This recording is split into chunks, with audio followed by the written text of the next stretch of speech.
హరే కృష్ణ. భక్తులందరికీ దండవత్ ప్రణామాలు.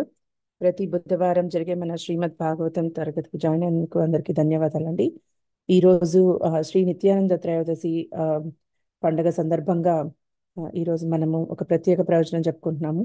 ఆ, ఈరోజు శ్రీ నిత్యానంద ఆ, ప్రభు అవతరణ మరియు బాల్య లీలల గురించి మనకు పూజ్య శ్రీ కీర్తిరాజ్ ప్రభుజీ ఇస్కాన్ చీరాల నుండి జాయిన్ అవుతున్నారు.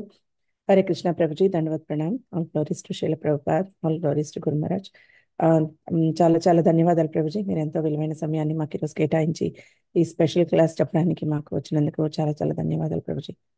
మీరు ఒక చిన్న కీర్తనతో క్లాస్ మొదలు పెట్టచ్చు. హరే కృష్ణ. ఈ లోపల ఇంకా భక్తులు జాయిన్ అవుతారు ప్రభుజీ, మనం చిన్న కీర్తన చేసుకుందాం.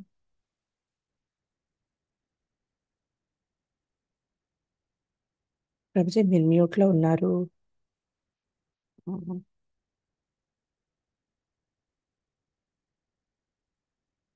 హరే కృష్ణ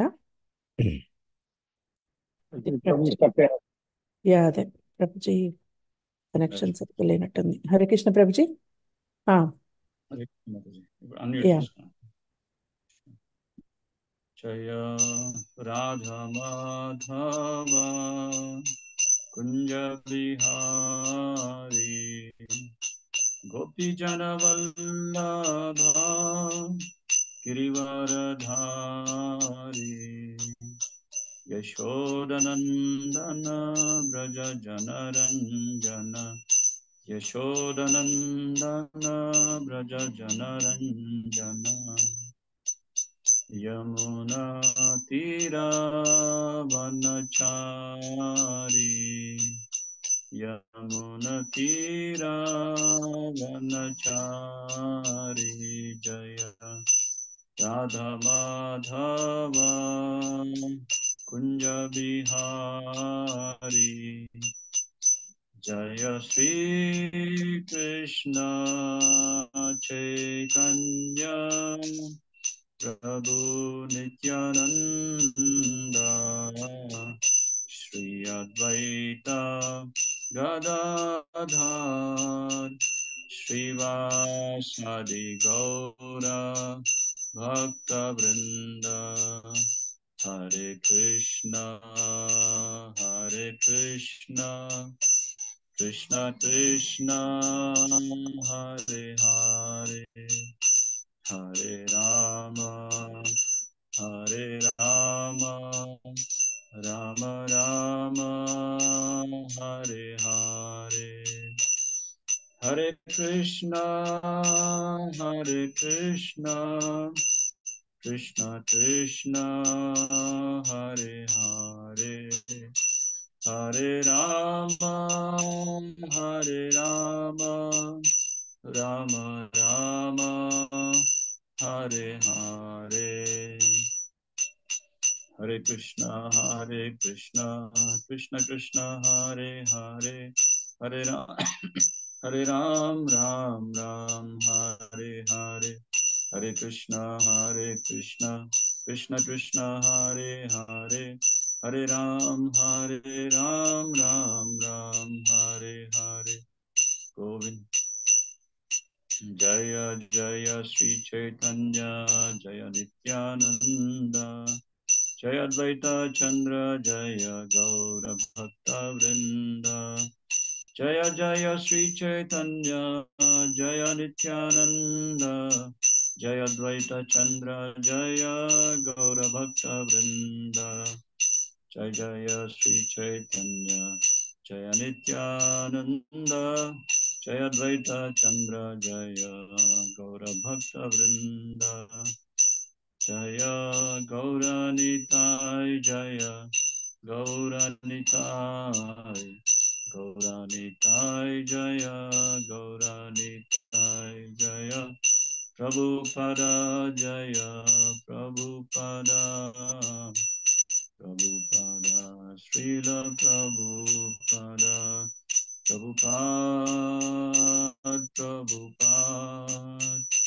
ప్రభుపాద జయ జయ ప్రభుపాద.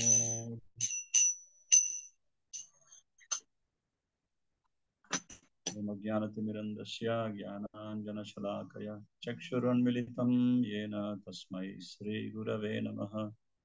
श्रीचैतन्यमनोभीष्टं स्थापितं येन भूतले स्वयं रूपा कदा मह्यं ददाति स्वपदान्तिकम्।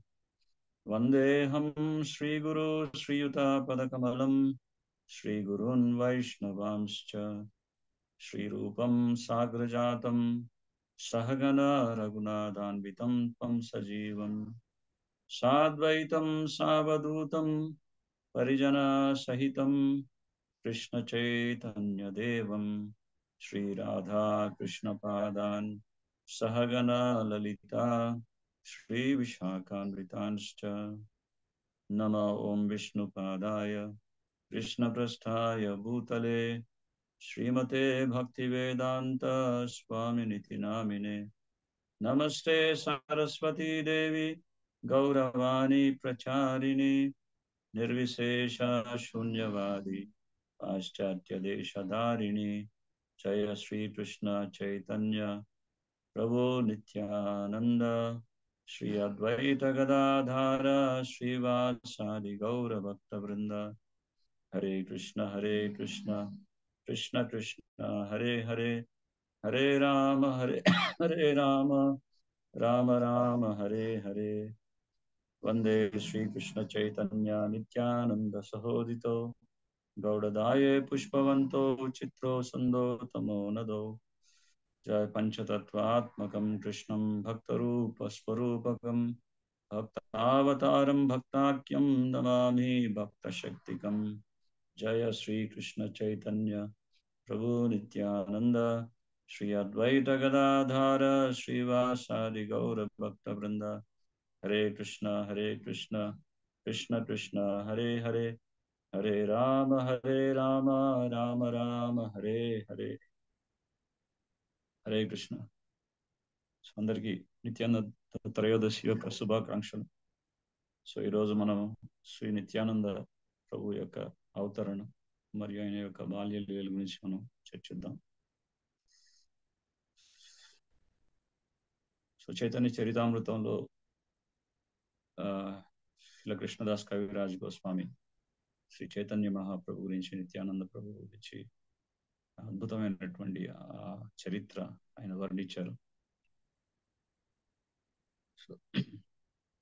సో ఈ రోజున మనం ఇస్కాన్ సంస్థలు విశ్వవ్యాప్తంగా, ప్రపంచవ్యాప్తంగా అన్ని దేశాల్లో కూడా ఈ హరినామం సంకీర్తనం చేస్తున్నామంటే ఈ ఆందోళన, ఈ చైతన్య మహాప్రభు ఈ హరినామ సంకీర్తనం అనేటువంటి ఈ ఆందోళనని ఆయన ఈ కలియుగ ధర్మంగా ఆయన ప్రవేశపెట్టారు.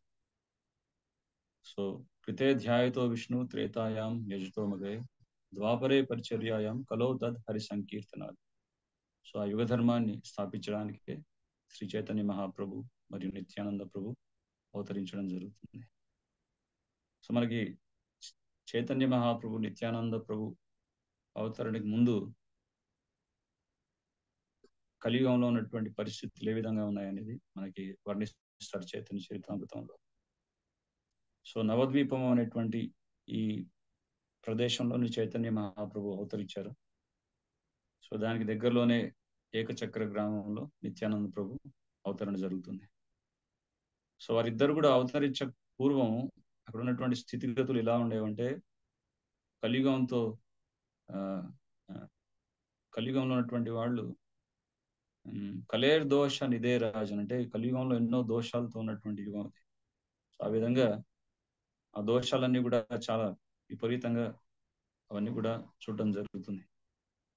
సో చైతన్య మహాప్రభు, నిత్యానంద ప్రభు అవతరించక ముందు శ్రీల అద్వైతాచార్యుల వారు నవద్వీప క్షేత్రంలో ఆయన మొట్టమొదటిగా ఆయన అవతరించారు.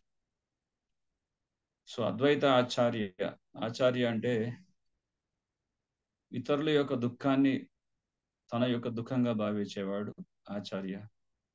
పరదుఃఖ దుఃఖి అంటే ఇతరులు దుఃఖిస్తుంటే వారి దుఃఖాన్ని చూడలేక, తట్టుకోలేక తన యొక్క దుఃఖంగా ఆయన భావిస్తుంటాడు.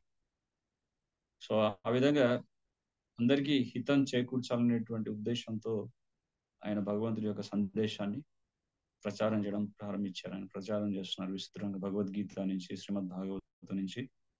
రోజు కూడా ఆయన ప్రవచనాలు చెప్తూ అక్కడ ఉన్నటువంటి నవద్వీప క్షేత్రంలో ఉన్నటువంటి వారందరికీ కూడా ఈ జ్ఞానాన్ని పంచుతున్నారు. కానీ కలియుగ ప్రభావం కారణం చేత ఈ జ్ఞానాన్ని స్వీకరించడానికి చాలా తక్కువ మంది మాత్రమే ఆసక్తి చూపించడం జరుగుతుంది. సో ఆయన ఎప్పుడైనా ఆయన కార్యక్రమాలు పెట్టినప్పుడు చాలా తక్కువ మంది రావడం, లేకపోతే విమర్శించడం అనేది చాలా విపరీతంగా ఉండేది. కొంతమంది అపసాంప్రదాయంలో ఉన్నటువంటి వాడు, అంటే సరైనటువంటి సాంప్రదాయాన్ని అనుసరించక ఈ ఔల్ బౌల్ కర్తవ్య జాతి గోసాయి ఇటువంటి ఈ అపసాంప్రదాయాలు అనేవి చాలా విస్తృతంగా పెరిగిపోతున్నాయి. అంతేకాకుండా ఈ తాత్విక ఊహా కల్పితాలతో తత్వాన్ని ఊహిస్తూ అన్వయించే వాళ్ళు కూడా, వాళ్ళ సంఖ్య కూడా విపరీతంగా పెరిగిపోతుంది. అలాగే కర్మకాండ అంటే ఫలాపేక్షతో ఉన్నటువంటి కార్యాల్లో ఆసక్తి చూపించడమే కానీ భక్తికి ఎటువంటి విధమైనటువంటి ఆసక్తి చూపించినటువంటి వాళ్ళు కూడా, వాళ్ళ సంఖ్య కూడా బాగా విస్తృతంగా ఉందన్నమాట కలియుగంలో. అంతేకాకుండా ఇవన్నీ ఉన్నప్పటికీ కూడా హిపోక్రసీ అంటే వాళ్ళలో ఎంతో జ్ఞానం ఉందని చెప్పి ప్రదర్శించే వాళ్ళు కూడా ఎక్కువగా ఉండేవాడు. అంటే శబ్దాల గారడి ద్వారా తర్కోపతర్కాలతో వాళ్ళు వాదిస్తూ వాళ్ళ వాదన నిజమని చెప్పి నిరూపించుకునేటువంటి వాళ్ళు కూడా ఆ విధంగా ఉండేవాళ్ళు చాలా మంది ఉన్నారన్నమాట. అటువంటి గర్వంగా ఉన్నటువంటి వాళ్ళతో పూర్తిగా నిండిపోయింది నవద్వీప క్షేత్రం. సో వాళ్ళ లౌకికమైనటువంటి పాండిత్యాన్ని ప్రదర్శిస్తూ చాలా గర్వితులైనటువంటి వాడు. సో ఇవన్నీ చూసి అద్వైతాచార్య యొక్క మనస్సు బాగా ఆయన విచారిస్తున్నారు, వీళ్ళంతా కూడా భక్తి మార్గాన్ని స్వీకరించట్లేదు. ఎందుకంటే కృష్ణ చైతన్య మార్గాన్ని తిరస్కరిస్తూ దానికి వ్యతిరేకత చూపిస్తున్నారు వీళ్ళంతా కూడా. సో ఆచార్య స్థానంలో ఉన్నటువంటి అద్వైతులు వారు చైతన్య చరితామృతం ఆదిలో చెప్తారు 98వ శ్లోకంలో, లోకగతి దేకే ఆచార్య కరుణా హృదయ విచార కరణే లోకేరా కైచే హిత హోయ. సో లోకగతి దేకే ఆచార్య, ఈ లోకం యొక్క స్థితిగతుల్ని చూసినటువంటి ఆచార్య విచారకరణ అంటే చాలా విచారిస్తున్నారు, ఏ విధంగా వీళ్ళకి హితాన్ని చేకూర్చాలి. లోకేరా కైచే హిత హోయ, వీళ్ళకి ఏ విధంగా హితాన్ని చేకూర్చాలి. సో ఈ కలియుగంలో ఉన్నటువంటి వారికి తపస్సు చేసేటటువంటి లక్షణం లేదు. సత్యయుగంలో ప్రహ్లాదుడు భగవంతుడిని వేడుకున్నాడు, భగవంతుడికి పూర్తిగా శరణాగతుడైనటువంటి భక్తుడు కనుక ప్రహ్లాదుడి కోసం నరసింహస్వామి అవతరించారు. ప్రహ్లాదుడి యొక్క పిలుపు మేరకు నరసింహస్వామి ఆవిర్భవించారు. ఇక త్రేతాయుగంలో ఎంతో మంది ఋషులు వాళ్ళు రావణాసురుడి యొక్క భార్య నుంచి వాళ్ళని రక్షించమని చెప్పి భగవంతుని వేడుకోగా శ్రీ మర్యాద పురుషోత్తముడిగా శ్రీరామచంద్రుడు అవతరించడం జరిగింది. ఆ విధంగా ఆ ఋషులకి అందరికీ కూడా లోకానికి హితం చేశారు. ఇక ద్వాపర యుగంలో దేవకి వసుదేవులు స్వయంగా సాక్షాత్తు భగవంతుడు లాంటి పుత్రుడు కావాలని చెప్పి తపస్సు ఆచరించినప్పుడు భగవంతుడు లాంటి వాళ్ళు ఎవరో లేరు కాబట్టి సాక్షాత్తు కృష్ణస్సు భగవాన్ స్వయం, ఆ దేవదేవుడైనటువంటి శ్రీకృష్ణ భగవానుడు స్వయంగా దేవకి గర్భంలో అవతరించడం జరిగింది. ఇక కలియుగంలో ఉన్నటువంటి స్థితి ఏంటంటే ఎవరు కూడా భగవంతుని వేడుకోవట్లేదు, అంటే పిలవట్లేదు, తపస్సు చేయట్లేదు. సో భగవంతుడి అందరూ కూడా కలియుగంలో ఉన్నటువంటి లక్షణాలు ఏంటి? ప్రాయాణల్పాయుష సభ్య కలోస్మిన్ యుగే జన మందసు మందమతయో మంద భాగ్యాహి ఉపద్రుత. ఎప్పుడు కూడా కలత చెందినటువంటి వాళ్ళు కలియుగంలో ఉన్నటువంటి వాళ్ళు. అదేవిధంగా మందభాగ్య అంటే మందభాగ్యులు.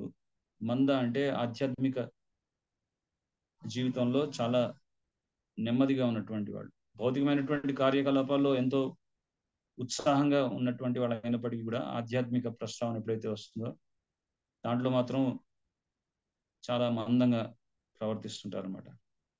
కనుక కలియుగంలో ఉన్నటువంటి వాళ్ళు ఎవరు కూడా తపస్సు చేసి భగవంతుని ఆరాధించేటటువంటి లక్షణాలు లేవు. కనుక శ్రీ అద్వైతాచార్యుల వారే ఆయన భగవంతుని కలియుగంలో ఆయన అవతరించమని చెప్పి వేడుకోవడం జరుగుతుంది. సో కలియుగంలో ఉన్నటువంటి లక్షణాలు ఏంటంటే, ఇతర యుగాలకి కలియుగంలో ఉన్నటువంటి వ్యత్యాసం ఏంటంటే, ఇతర యుగాల్లో సురుడు అంటే ఎవరు, అసురుడు అంటే ఎవరు అనేటువంటి ఆ వ్యత్యాసం అనేది సరిగా తెలిసి ఉండేది. సో సురులు అసురుల మధ్య తేడా అనేది అందరు గుర్తించేవాడు. కానీ కలియుగంలో లక్షణం ఏంటంటే, ఆ సుర మరియు అసుర అనేటువంటి ఆ రెండు లక్షణాలు ఒకే వ్యక్తిలో ఉన్నాయి. కనుక భగవంతుడు కూడా దుష్ట సంహారం గురించి ఆయన అవతరిస్తున్నట్లయితే ఇక ఎవరు మిగలరు, అంటే అందరూ కూడా సంహరించబడతారు. కనుక దుష్ట సంహారం అనేది కలియుగంలో ఆ దుష్ట లక్షణాల నుంచి ఆయన్ని విముక్తి చేసే విధంగా, ఆయనకి స్ఫూర్తినిచ్చే విధంగా భగవంతుడు అవతరించాలి. ఆయనలో ఉన్నటువంటి ఆ దుష్ట అవలక్షణాలు ఏవైతే ఉన్నాయో అవి అణిచివేసి ఆయనలో ఉన్నటువంటి అసుర అంటే ఆ దైవీ లక్షణాలు, ఆ భక్తుడికి ఉన్నటువంటి లక్షణాల్ని ప్రేరేపించే విధంగా భగవంతుడు ఒక లీల చేయాలి. కనుక ఆ ఉద్దేశంతో అద్వైతాచార్య భగవంతుడు సాక్షాత్తు ఈ కలియుగంలో ఉన్నటువంటి వాడిని ఉద్ధరించడానికి సాక్షాత్తు ఆ శ్రీకృష్ణ భగవానుడే రావాలని చెప్పి అద్వైతాచార్య వేడుకోవడం జరుగుతుంది. సో ఆ విషయాన్ని కూడా చైతన్య చరితామృతంలో వర్ణిస్తారు. అంటే స్పెషల్ కేర్ కావాలి కలియుగంలో. జస్ట్ లైక్ ఫర్ ఎగ్జాంపుల్, ఎవరైనా చాలా వ్యాధిగ్రస్తులైనటువంటి వాళ్ళు ఉన్నారనుకోండి, వాళ్ళకి మామూలు ట్రీట్మెంట్ ఇస్తే సరిపోదు, వాళ్ళని ఇంటెన్సివ్ కేర్ యూనిట్ లో పెట్టాలి. సో స్పెషల్ ట్రీట్మెంట్ కావాలి. సో ఆ విధంగా అద్వైతాచార్యులు వారు అంటారు, अपने श्री कृष्ण यदि करें न अवतार, अपने आचरती भक्ति करे न प्रचार. సో భగవంతుని వేడుకుంటున్నారు అద్వైతాచార్య, మీరు ప్రత్యక్షంగా మీ ఆచరణ ద్వారా మీరు అవతరించి మీ ఆచరణ ద్వారా మీరు శిక్షణ ఇవ్వాలి. లేని పక్షంలో కలియుగంలో ఉన్నటువంటి వాళ్ళు ఉద్ధరింప అంటూ జరగదు. ఆ విధంగా మీరు ఆచరిస్తూ మీరు ప్రచారం చేస్తూ వీళ్ళకి ఒక మార్గదర్శకాన్ని చూపించాలి కలియుగ జీవులు అని చెప్పి ఆయన వేడుకుంటున్నాడు. జస్ట్ లైక్ పసిపిల్లలకి నడవడం రాదు, నడక రాదు. సో అప్పుడు ఏం చేస్తాడు, తండ్రి ప్రత్యక్షంగా వచ్చి ఆ పిల్లవాడు చేయి పెట్టుకొని నడిపిస్తుంటాడు. సో అదేవిధంగా కలియుగంలో ఉన్నటువంటి వాళ్ళకి ప్రత్యక్షంగా భగవంతుడు ఆయన అవతరించి భక్తిని ఏ విధంగా ఆచరించాలనేది ఆయన ప్రత్యక్షంగా చూపిస్తే గాని వాళ్ళకి అర్థం కాదు.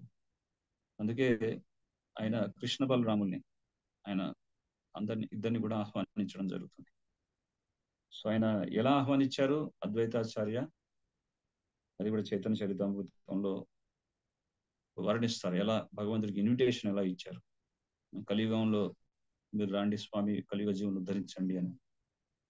గంగాజలే తులసి మంజరి అనుక్షణ, కృష్ణ పాద పద్మ భవే కరే సమర్పణ. గంగా తటి దగ్గర ఆయన కూర్చుండి అక్కడ శాలిగ్రామశిలకి ప్రతిష్ఠ చేసి అక్కడ గంగా జలములతో తులసి దళములతో అభిషేకం చేసి తులసి దళములు సమర్పిస్తూ, స్వామి మీరు రావాలి, మీరు రండి, దయచేసి ఈ కలియుగ జీవులు ఉద్ధరించండి అని చెప్పి ఆయన చాలా బిగ్గరగా ఆయన వేడుకుంటున్నాడు, భగవంతుని ప్రార్థిస్తున్నాడు. సో ఆయన ప్రార్థన ఎలా ఉందనేది కూడా ఇక్కడ వర్ణిస్తారు చైతన్య చరితామృతంలో. ఆయన ఎలా భగవంతుడి యొక్క పాద పద్మాలని అనుక్షణం ధ్యానిస్తూ ఆయన ప్రార్థిస్తున్నాడు. సో ఏ విధంగా ప్రార్థిస్తున్నాడట, యానహార తులసి జల యాన హుంకారే, సర్వే జన స్థితే చైతన్యరే అవతారే. యానహార తులసి జలే, తులసి మరియు గంగాజలం సమర్పిస్తూ, యానహార హుంకార స్వజనే సహితే చైతన్యే అవతార. హుంకార అంటే ఏదైతే ఒక గర్జన, సింహం ఏదైతే గర్జిస్తుందో ఆ విధంగా ఉందట ఆయన యొక్క ప్రార్థన.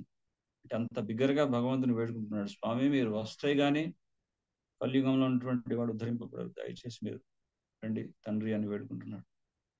సో ఆయన ఎప్పుడైతే బిగ్గరగా భగవంతుడి యొక్క నామాన్ని జపిస్తున్నాడు, హరే కృష్ణ అని, ఆ శబ్ద తరంగాలు ఏవైతే ఉన్నాయో అవన్నీ కూడా మొత్తం అంతరిక్షంలోంచి ఉన్నటువంటి మొత్తం విశ్వం అంతా కూడా దాటేస్తూ వివిధ లోకాలకు వెళుతుంది అనమాట. ఆ శబ్ద తరంగాలన్నీ కూడా భూలోకం, భువర్లోకం, జనర్లోకం, మహర్లోకం, సత్యలోకం, స్వర్గలోకం, అలా అవన్నీ కూడా శబ్ద తరంగాలన్నీ కూడా అన్ని లోకాలని దాటేస్తూ ఆఖరి బ్రహ్మజ్యోతిని కూడా, బ్రహ్మ తేజస్సును కూడా ఛేదించి గోలోకానికి వెళుతుంది ఆయన హుంకారనాథ్. సో ఆ విధంగా గోలోకానికి వెళ్ళి అక్కడ సాక్షాత్తు కృష్ణ బలరాముల్ని ఆహ్వానిస్తున్నారు. స్వామి కృష్ణ బలరామ, మీరు స్వయంగా రావాల్సిందే, ఆ విధంగా జీవులు ఉద్ధరించండి తండ్రి అని చెప్పి మనస్ఫూర్తిగా వేడుకుంటున్నాడు. సో ఆ విధంగా ఆయన యొక్క అద్వైతాచార్య యొక్క ఆయన యొక్క ఆహ్వానాన్ని మన్నించి ఆయన స్వీకరించి కృష్ణ బలరాములు అవతరిస్తారు. మన ఆచార్యులు వారు నరోత్తమ దాస్ ఠాకూర్ ఆయన ఏం చెప్తున్నారంటే, దయా కరో సీతాపతి అద్వైత గోసాయి తవ కృపా బాలే పాయ్ చైతన్య నితాయ్. దయా కరో సీతాపతి అద్వైత గోసాయి అంటే చైతన్య మహాప్రభు యొక్క నిత్యానంద ప్రభు యొక్క అనుగ్రహం పొందాలంటే అది అద్వైతాచార్య యొక్క అనుగ్రహం ద్వారా వారి యొక్క ఇద్దరి యొక్క అనుగ్రహాన్ని మనం పొందవచ్చు. ఎందుకంటే అద్వైతాచార్య ఆహ్వానించారు కాబట్టి చైతన్య నిత్యానంద ప్రభు అవతరించారు. సో ఆ విధంగా చైతన్య అద్వైతాచార్యుల వారి యొక్క కృపని మొట్టమొదట మనం అపేక్షించాలి, ఆశించాలి. సో ఆ విధంగా ఈరోజు నిత్యానంద ప్రభు యొక్క లీలామృతాన్ని అద్వైతాచార్య కృపతోటి మనం చర్చించడానికి ప్రయత్నిద్దాం. సో నిత్యానంద త్రయోదశి, భగవంతుడు ఎప్పుడైనా అవతరిస్తే ఆయన ఒంటరిగా రాడు. కృష్ణవర్ణం కృష్ణం సాంగ పాంగోస్త్ర పార్షదం. సాంగ అంటే ఆయన యొక్క సన్నిహిత సహచరులు. ఉపాంగ అంటే ఇంకా చాలా సన్నిహితంగా ఉన్నటువంటి గుహ్యమైనటువంటి అనుయాయులు, భగవంతుడి యొక్క ఫాలోవర్స్. సో ఆ విధంగా సాంగ ఉపాంగ వాళ్ళంతా ముందుగానే అవతరించారు. చైతన్య మహాప్రభు అవతరించక ముందే జగన్నాథ్ మిశ్రా, సచీమాత, అద్వైతాచార్య అంటే వీళ్ళ ముందుగానే అవతరించారు నవద్వీప క్షేత్రంలో.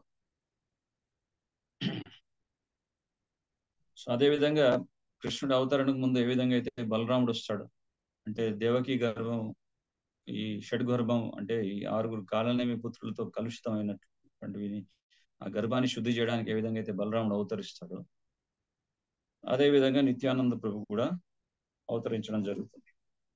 సో సాక్షాత్తు నిత్యానంద ప్రభు ఎవరంటే బలరామ తత్వమే. సో బలరాముడు నిత్యానంద ప్రభు వేరు కాదు. బ్రిజేంద్రానందన జయ సచి సుత హోయిలే సే బలరామ హోయిలో నితాయ్.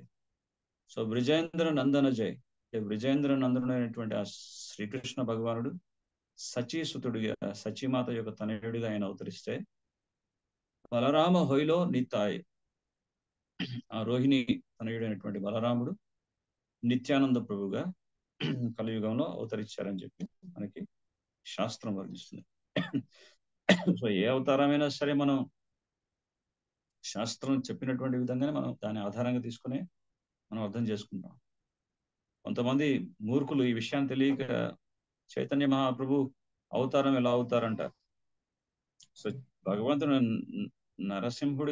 నరుడుగా సింహుడుగా అవతరించినటువంటి వాడు, మత్స్యగా అవతరించినటువంటి వాడు, కూర్ముడిగా అవతరించినటువంటి వాడు, వరాహస్వామిగా అవతరించినటువంటి వాడు భక్తుడిగా ఎందుకు అవతరించకూడదు? సో ఇది మనకి శాస్త్రం చెప్తుంది. పంచతత్వాత్మకం కృష్ణం భక్త రూప స్వరూపకం భక్తావతారం భక్తాఖ్యం నమామి భక్త శక్తికం. సో పంచతత్వ, ఈ 5 తత్వాల్లో సాక్షాత్తు భగవంతుడు శ్రీ చైతన్య మహాప్రభు భక్తావతారంగా అవతరించారు. అంటే ఒక భక్తుడిగా అవతరిస్తూ ఆయన భక్తిని ఏ విధంగా అభ్యసించాలని ఒక ప్రత్యక్ష ఉదాహరణతో ఆయన చూపిస్తున్నారు. సో అటువంటి కృష్ణుడి యొక్క ప్రధాన విస్తరణ రూపమే బలరాముడు. సో ఆ బలరాముడే నిత్యానంద ప్రభు. సో ఈ నిత్యానంద ప్రభు వీరు ఎక్కడ అవతరించారు? ఆయన ఏకచక్ర ధామంలో అవతరించారు. ఏకచక్ర ధామానికి కురుక్షేత్రానికి ఒక దగ్గర సంబంధం ఉంది. సో అది ఎలా అంటే ఏకచక్ర అంటే చక్రము. సో చక్రాన్ని పట్టినటువంటి వాడెవరు? ఆ చక్రధారి ఆ శ్రీకృష్ణ భగవానుడు. సో అఫ్ కోర్స్ చక్రాన్ని సుదర్శన చక్రం అని కూడా అంటారు. కానీ కురుక్షేత్రంలో ఆయుధాన్ని పట్టనని చెప్పి సంకల్పించినటువంటి శ్రీకృష్ణ భగవానుడు నేను ఆయుధాన్ని పట్టిస్తానని చెప్పి ప్రతిజ్ఞ తీసుకున్నాడు. భగవంతుడి యొక్క ప్రియ భక్తుడైనటువంటి భీష్ముడు. సో ఆ యుద్ధం చాలా భీకరంగా కొనసాగుతుంది. అర్జునుడి మీద చాలా ఆయన విపరీతమైనటువంటి ఆయన యొక్క ప్రతాపాన్ని చూపిస్తూ అర్జునుడు ఓడిపోయేటటువంటి పరిస్థితి తీసుకొచ్చాడు. అటువంటి పరిస్థితుల్లో ఇక ఆయుధం పట్టనటువంటి శ్రీకృష్ణ భగవానుడు ఆ రథ చక్రాన్ని తీసుకొని భీష్ముడి మీదికి ఎంతో క్రోధంతో ఎంతో కోపంతో ఆయన మీదికి వెళ్తుంటారు, దూసుకువెళ్తుంటారు.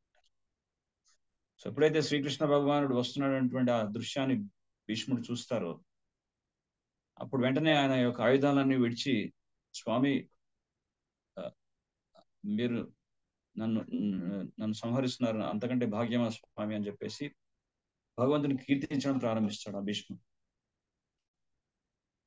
ఎందుకంటే భీష్ముడు భగవంతుని ఆరాధించేటటువంటి ఆరాధన శౌర్య రసంలో ఒక వీరుడిగా ఆయన భగవంతుని ఆ శౌర్య రసంలో ఆయన్ని ఆరాధిస్తున్నాడు.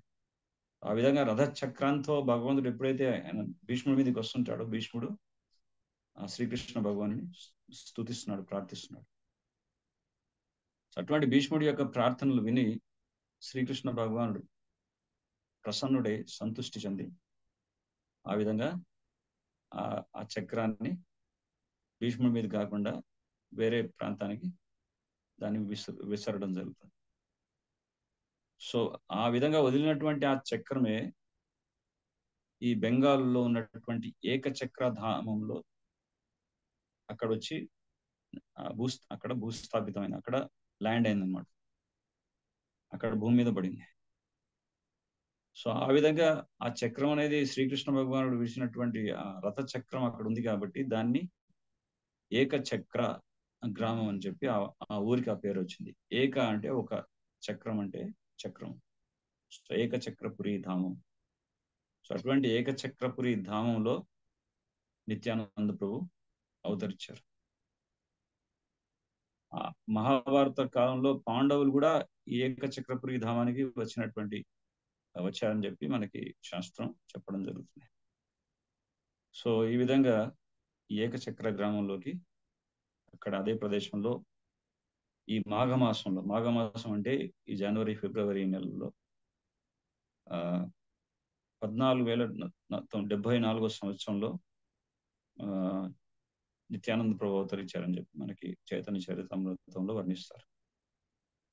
అయితే చైతన్య చరితామృతంలో ఏం చెప్తున్నారంటే శ్రీకృష్ణ భగవానుడు గౌరాంగ మహాప్రభుగా, బలరాముడు నిత్యానంద ప్రభుగా వారిద్దరు అవతరించినప్పటికీ వారిద్దరూ ఒకే స్వరూపం అని చెప్తున్నారు.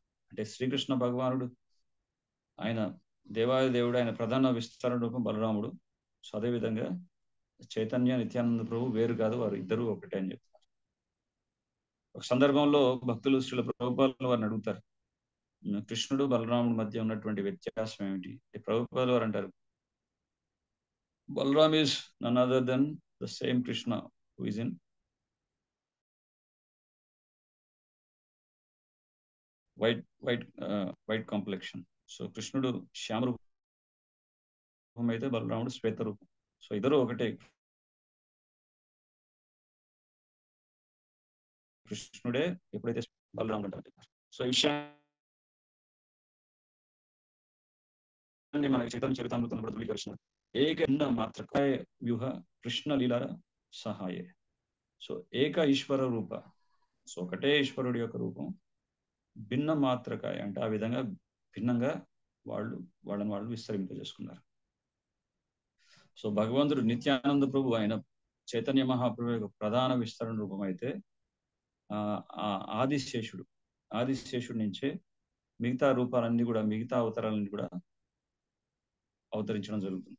లైక్ ఆదిశేషుడు బలరాముడు నుంచి సంకర్షణ, ప్రద్యుమ్న, అనిరుద్ధ, వాసుదేవ, అలాగే 3 పురుషావతారాలు మహావిష్ణు, గర్భోదక సాయి విష్ణు, క్షీరోదక సాయి విష్ణు. సో అన్నిటికీ మూలం, అన్ని అవతారాలకు మూలం కూడా ఆదిశేషుడే. సో ఆ విధంగా ఆయన అవతరించడం జరిగింది. సో ఆయన తండ్రి గారి పేరు హడాయ్ ఓజా, హడాయ్ పండిత్ హడాయ్ ఓజా. అలాగే తల్లి గారి పేరు పద్మావతి దేవి. సో వీరు కూడా వీరెవరు? హడాయ్ పండితును పద్మావతి దేవి ఎవరు వీరు అంటే, హడాయ్ పండిత్ వచ్చేసి వాసుదేవుడు, వసుదేవ వసుదేవ మరియు దశరథ మహారాజు యొక్క అంశానుభూతుడు.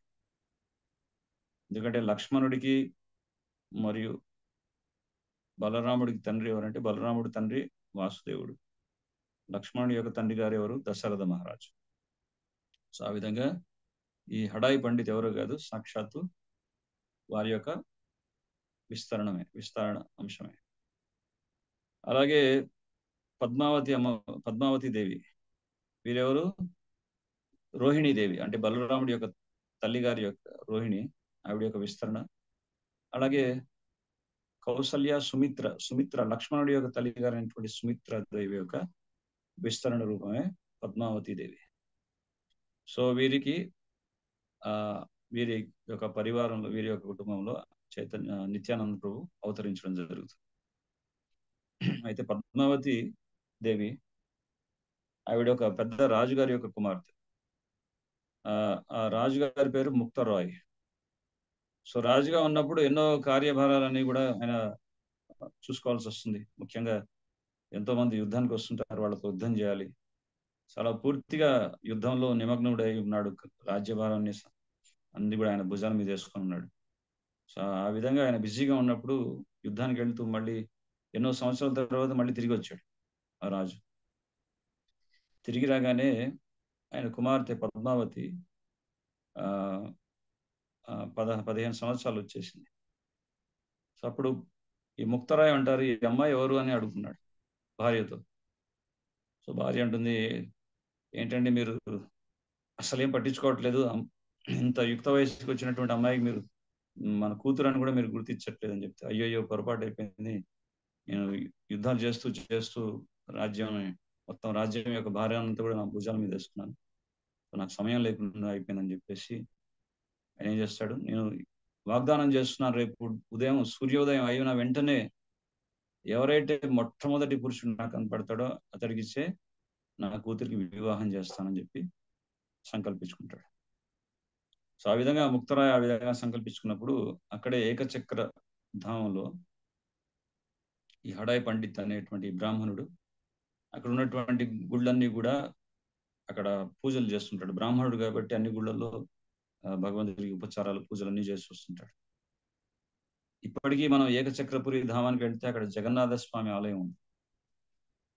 అంటే అది నిత్యానంద ప్రభు ప్రకటన అవ్వకముందు కూడా అంత ప్రాచీనమైనటువంటి మందిరం ఇప్పటికి మనం సందర్శించవచ్చు. సో అక్కడ జగన్నాథ స్వామి ఆలయంలో కూడా ఈ ముక్తరాయ్ ఆయన పూజలు చేసి వస్తుంటాడు. మొట్టమొదట ఆయన్నే చూస్తాడు ఈ ఈ ఈ ఈ ముక్తరాయ్, ఈ హడాయ్ పండిత్ని చూస్తాడు. చూడగానే బ్రాహ్మణుడే నేను అల్లుడుగా చేసుకుంటానని చెప్పేసి ఆయనకి తన కూతుర్నిచ్చి వివాహం చేస్తానని ఆ ప్రస్తావన ఆయన ముందు పెడతారు. సో అప్పుడు ఆ బ్రాహ్మణుడు అంటాడు, నేను 4 గుళ్ళలో పూజ చేసుకొని నా జీవనాన్ని పోషించుకునేటువంటి వాడిని, మీ అమ్మాయి రాకుమార్తె మీ రాజరికంలో పెరిగినటువంటి ఆవిడ, ఆవిడని నేను ఏ విధంగా సంతృప్తిపరచగలను, ఆవిడకి అన్ని సదుపాయాలు నేను సమకూర్చలేను, నేను అంత పేదవాడిని అని చెప్తాను. అప్పుడు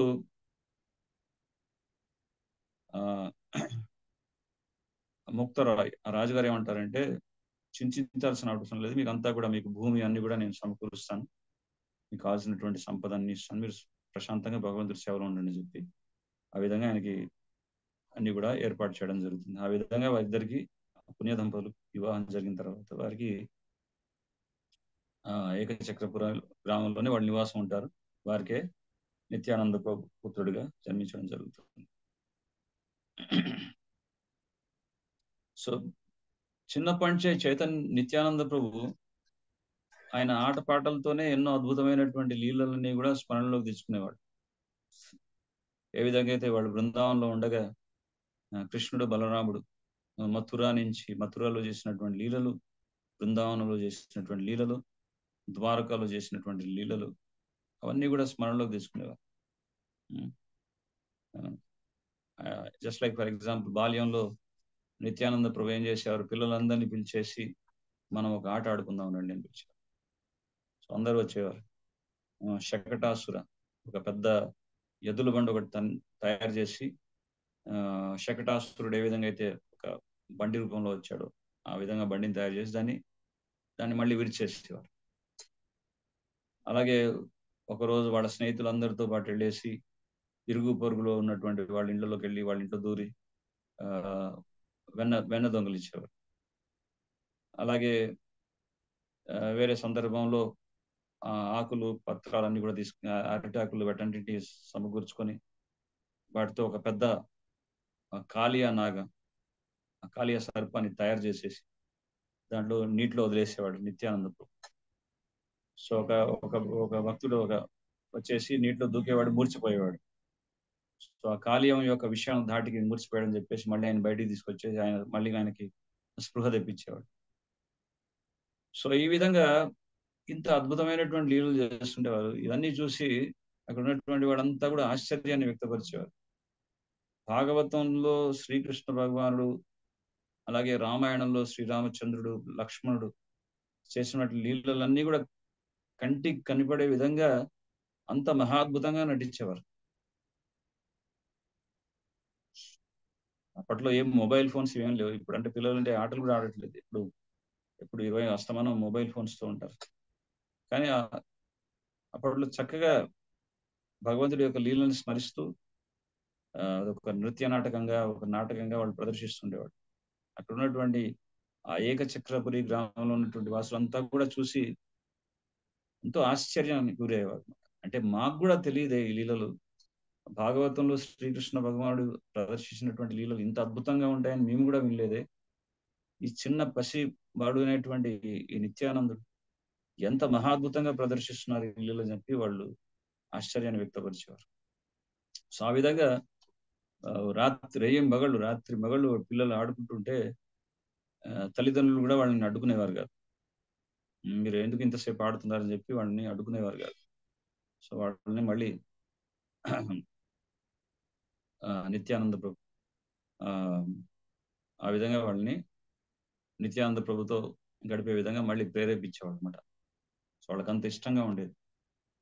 సో వాళ్ళు నిత్యానంద ప్రభుని అర్థం చేసుకునే లేని పరిస్థితి కూడా. ఎందుకంటే ఆ విష్ణుమాయ, ఆ యోగమాయ ద్వారా నిత్యానంద ప్రభు ఎవరు వాళ్ళకి అర్థమయ్యేది కాదు.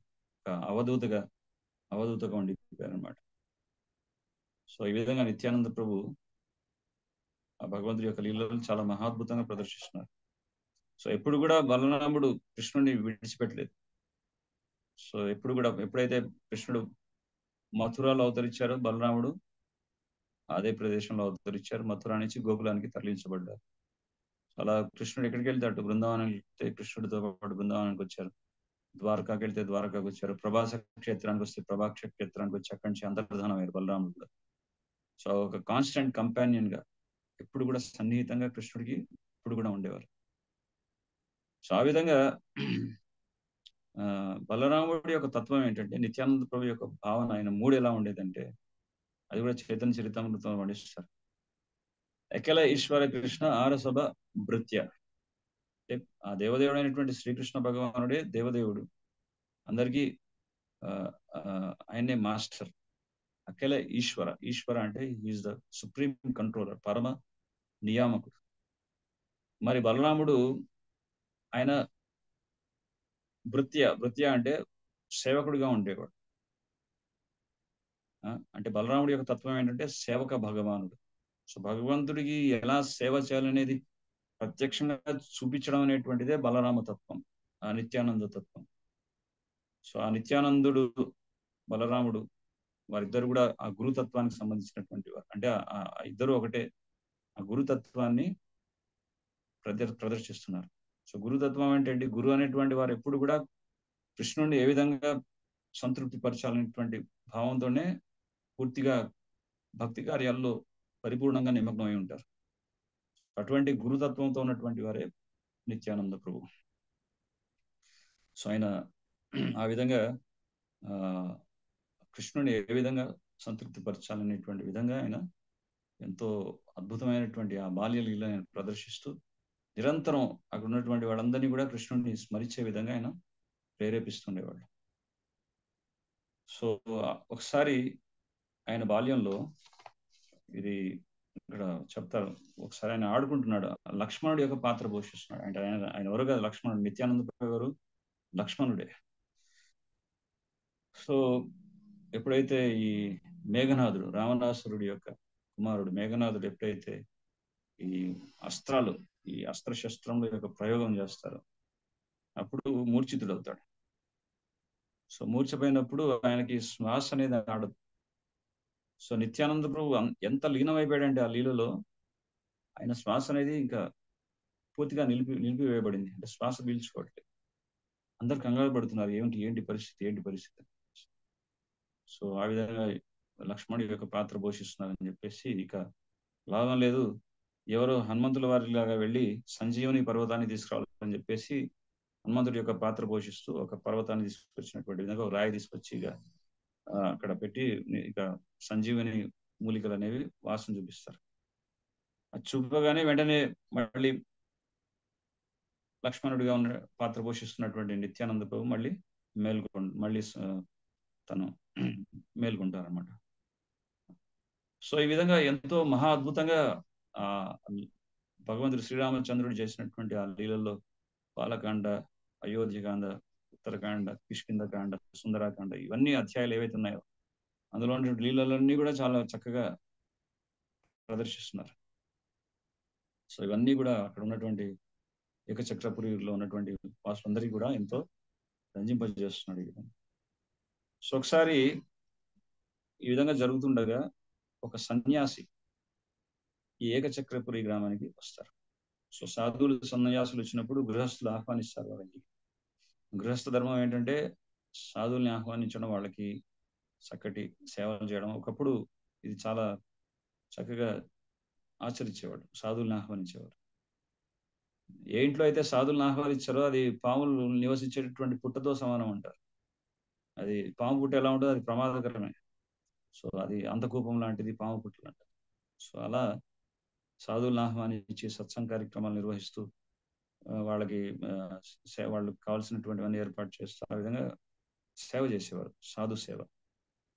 సో ఒక సన్యాసి అలా రాగానే ఆయనకి చక్కగా ఈ హడాయి పండితుడైనటువంటి బ్రాహ్మణుడు ఎంతో సాధారణంగా ఆయన ఆహ్వానించి ఆయనకు కావాల్సినటువంటి పదార్థాలన్నీ సమకూర్చారన్నమాట. ఆయనకు కావాల్సినటువంటి నైవేద్యానికి సంబంధించిన పదార్థాలు, పుష్పాలు, పూజా ద్రవ్యాలు ఇవన్నీ కూడా సమకూర్చాడు. సో ఆ సన్యాసి చాలా సంతుష్టుడయ్యాడు.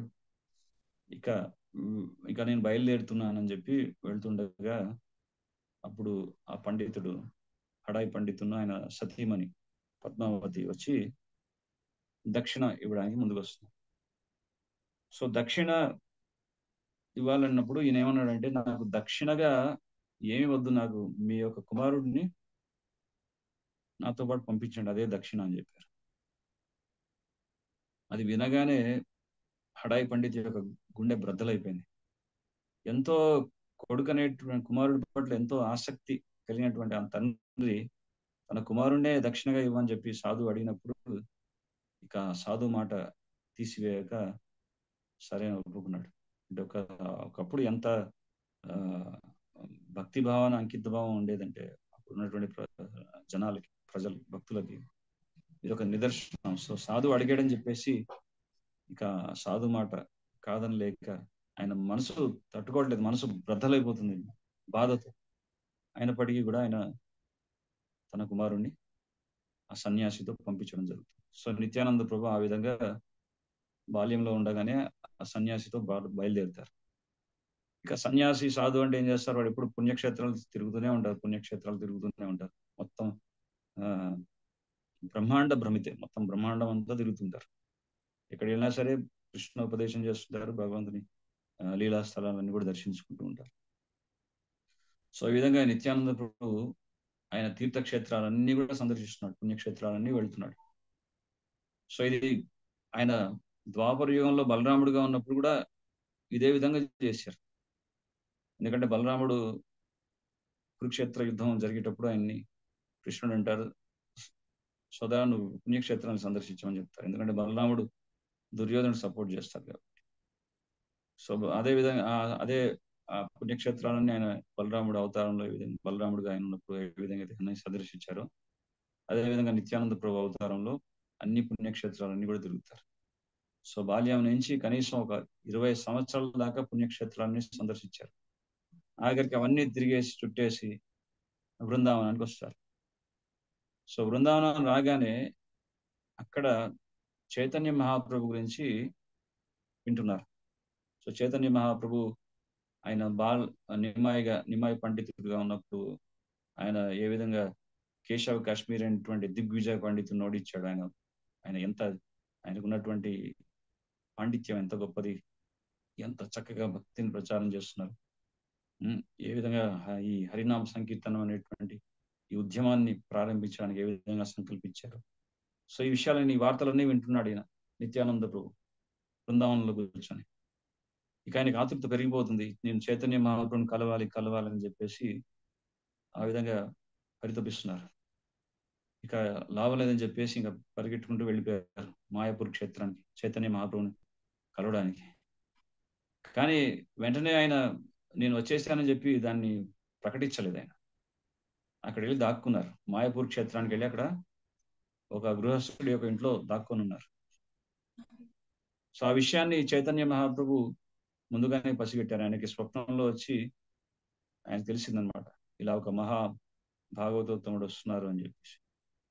సో చైతన్య మహాప్రభు ఆయన స్వప్నంలో కట్టినటువంటి సందేశాన్ని ఆయన తన యొక్క అనుయాయులు ఎవరైతే ఉన్నారో తన ఫాలోవర్స్ అందరికి చెప్తారు. ఈ రోజు ఈ మాయాపూర్ క్షేత్రానికి, నవద్వీప మాయాపూర్ క్షేత్రానికి ఒక మహా గొప్ప భాగవతోత్తముడు వచ్చారు, మీరు వెళ్ళి ఆయన వెతికి ఎక్కడున్నా సరే పట్టుకురండి అని చెప్పి. సో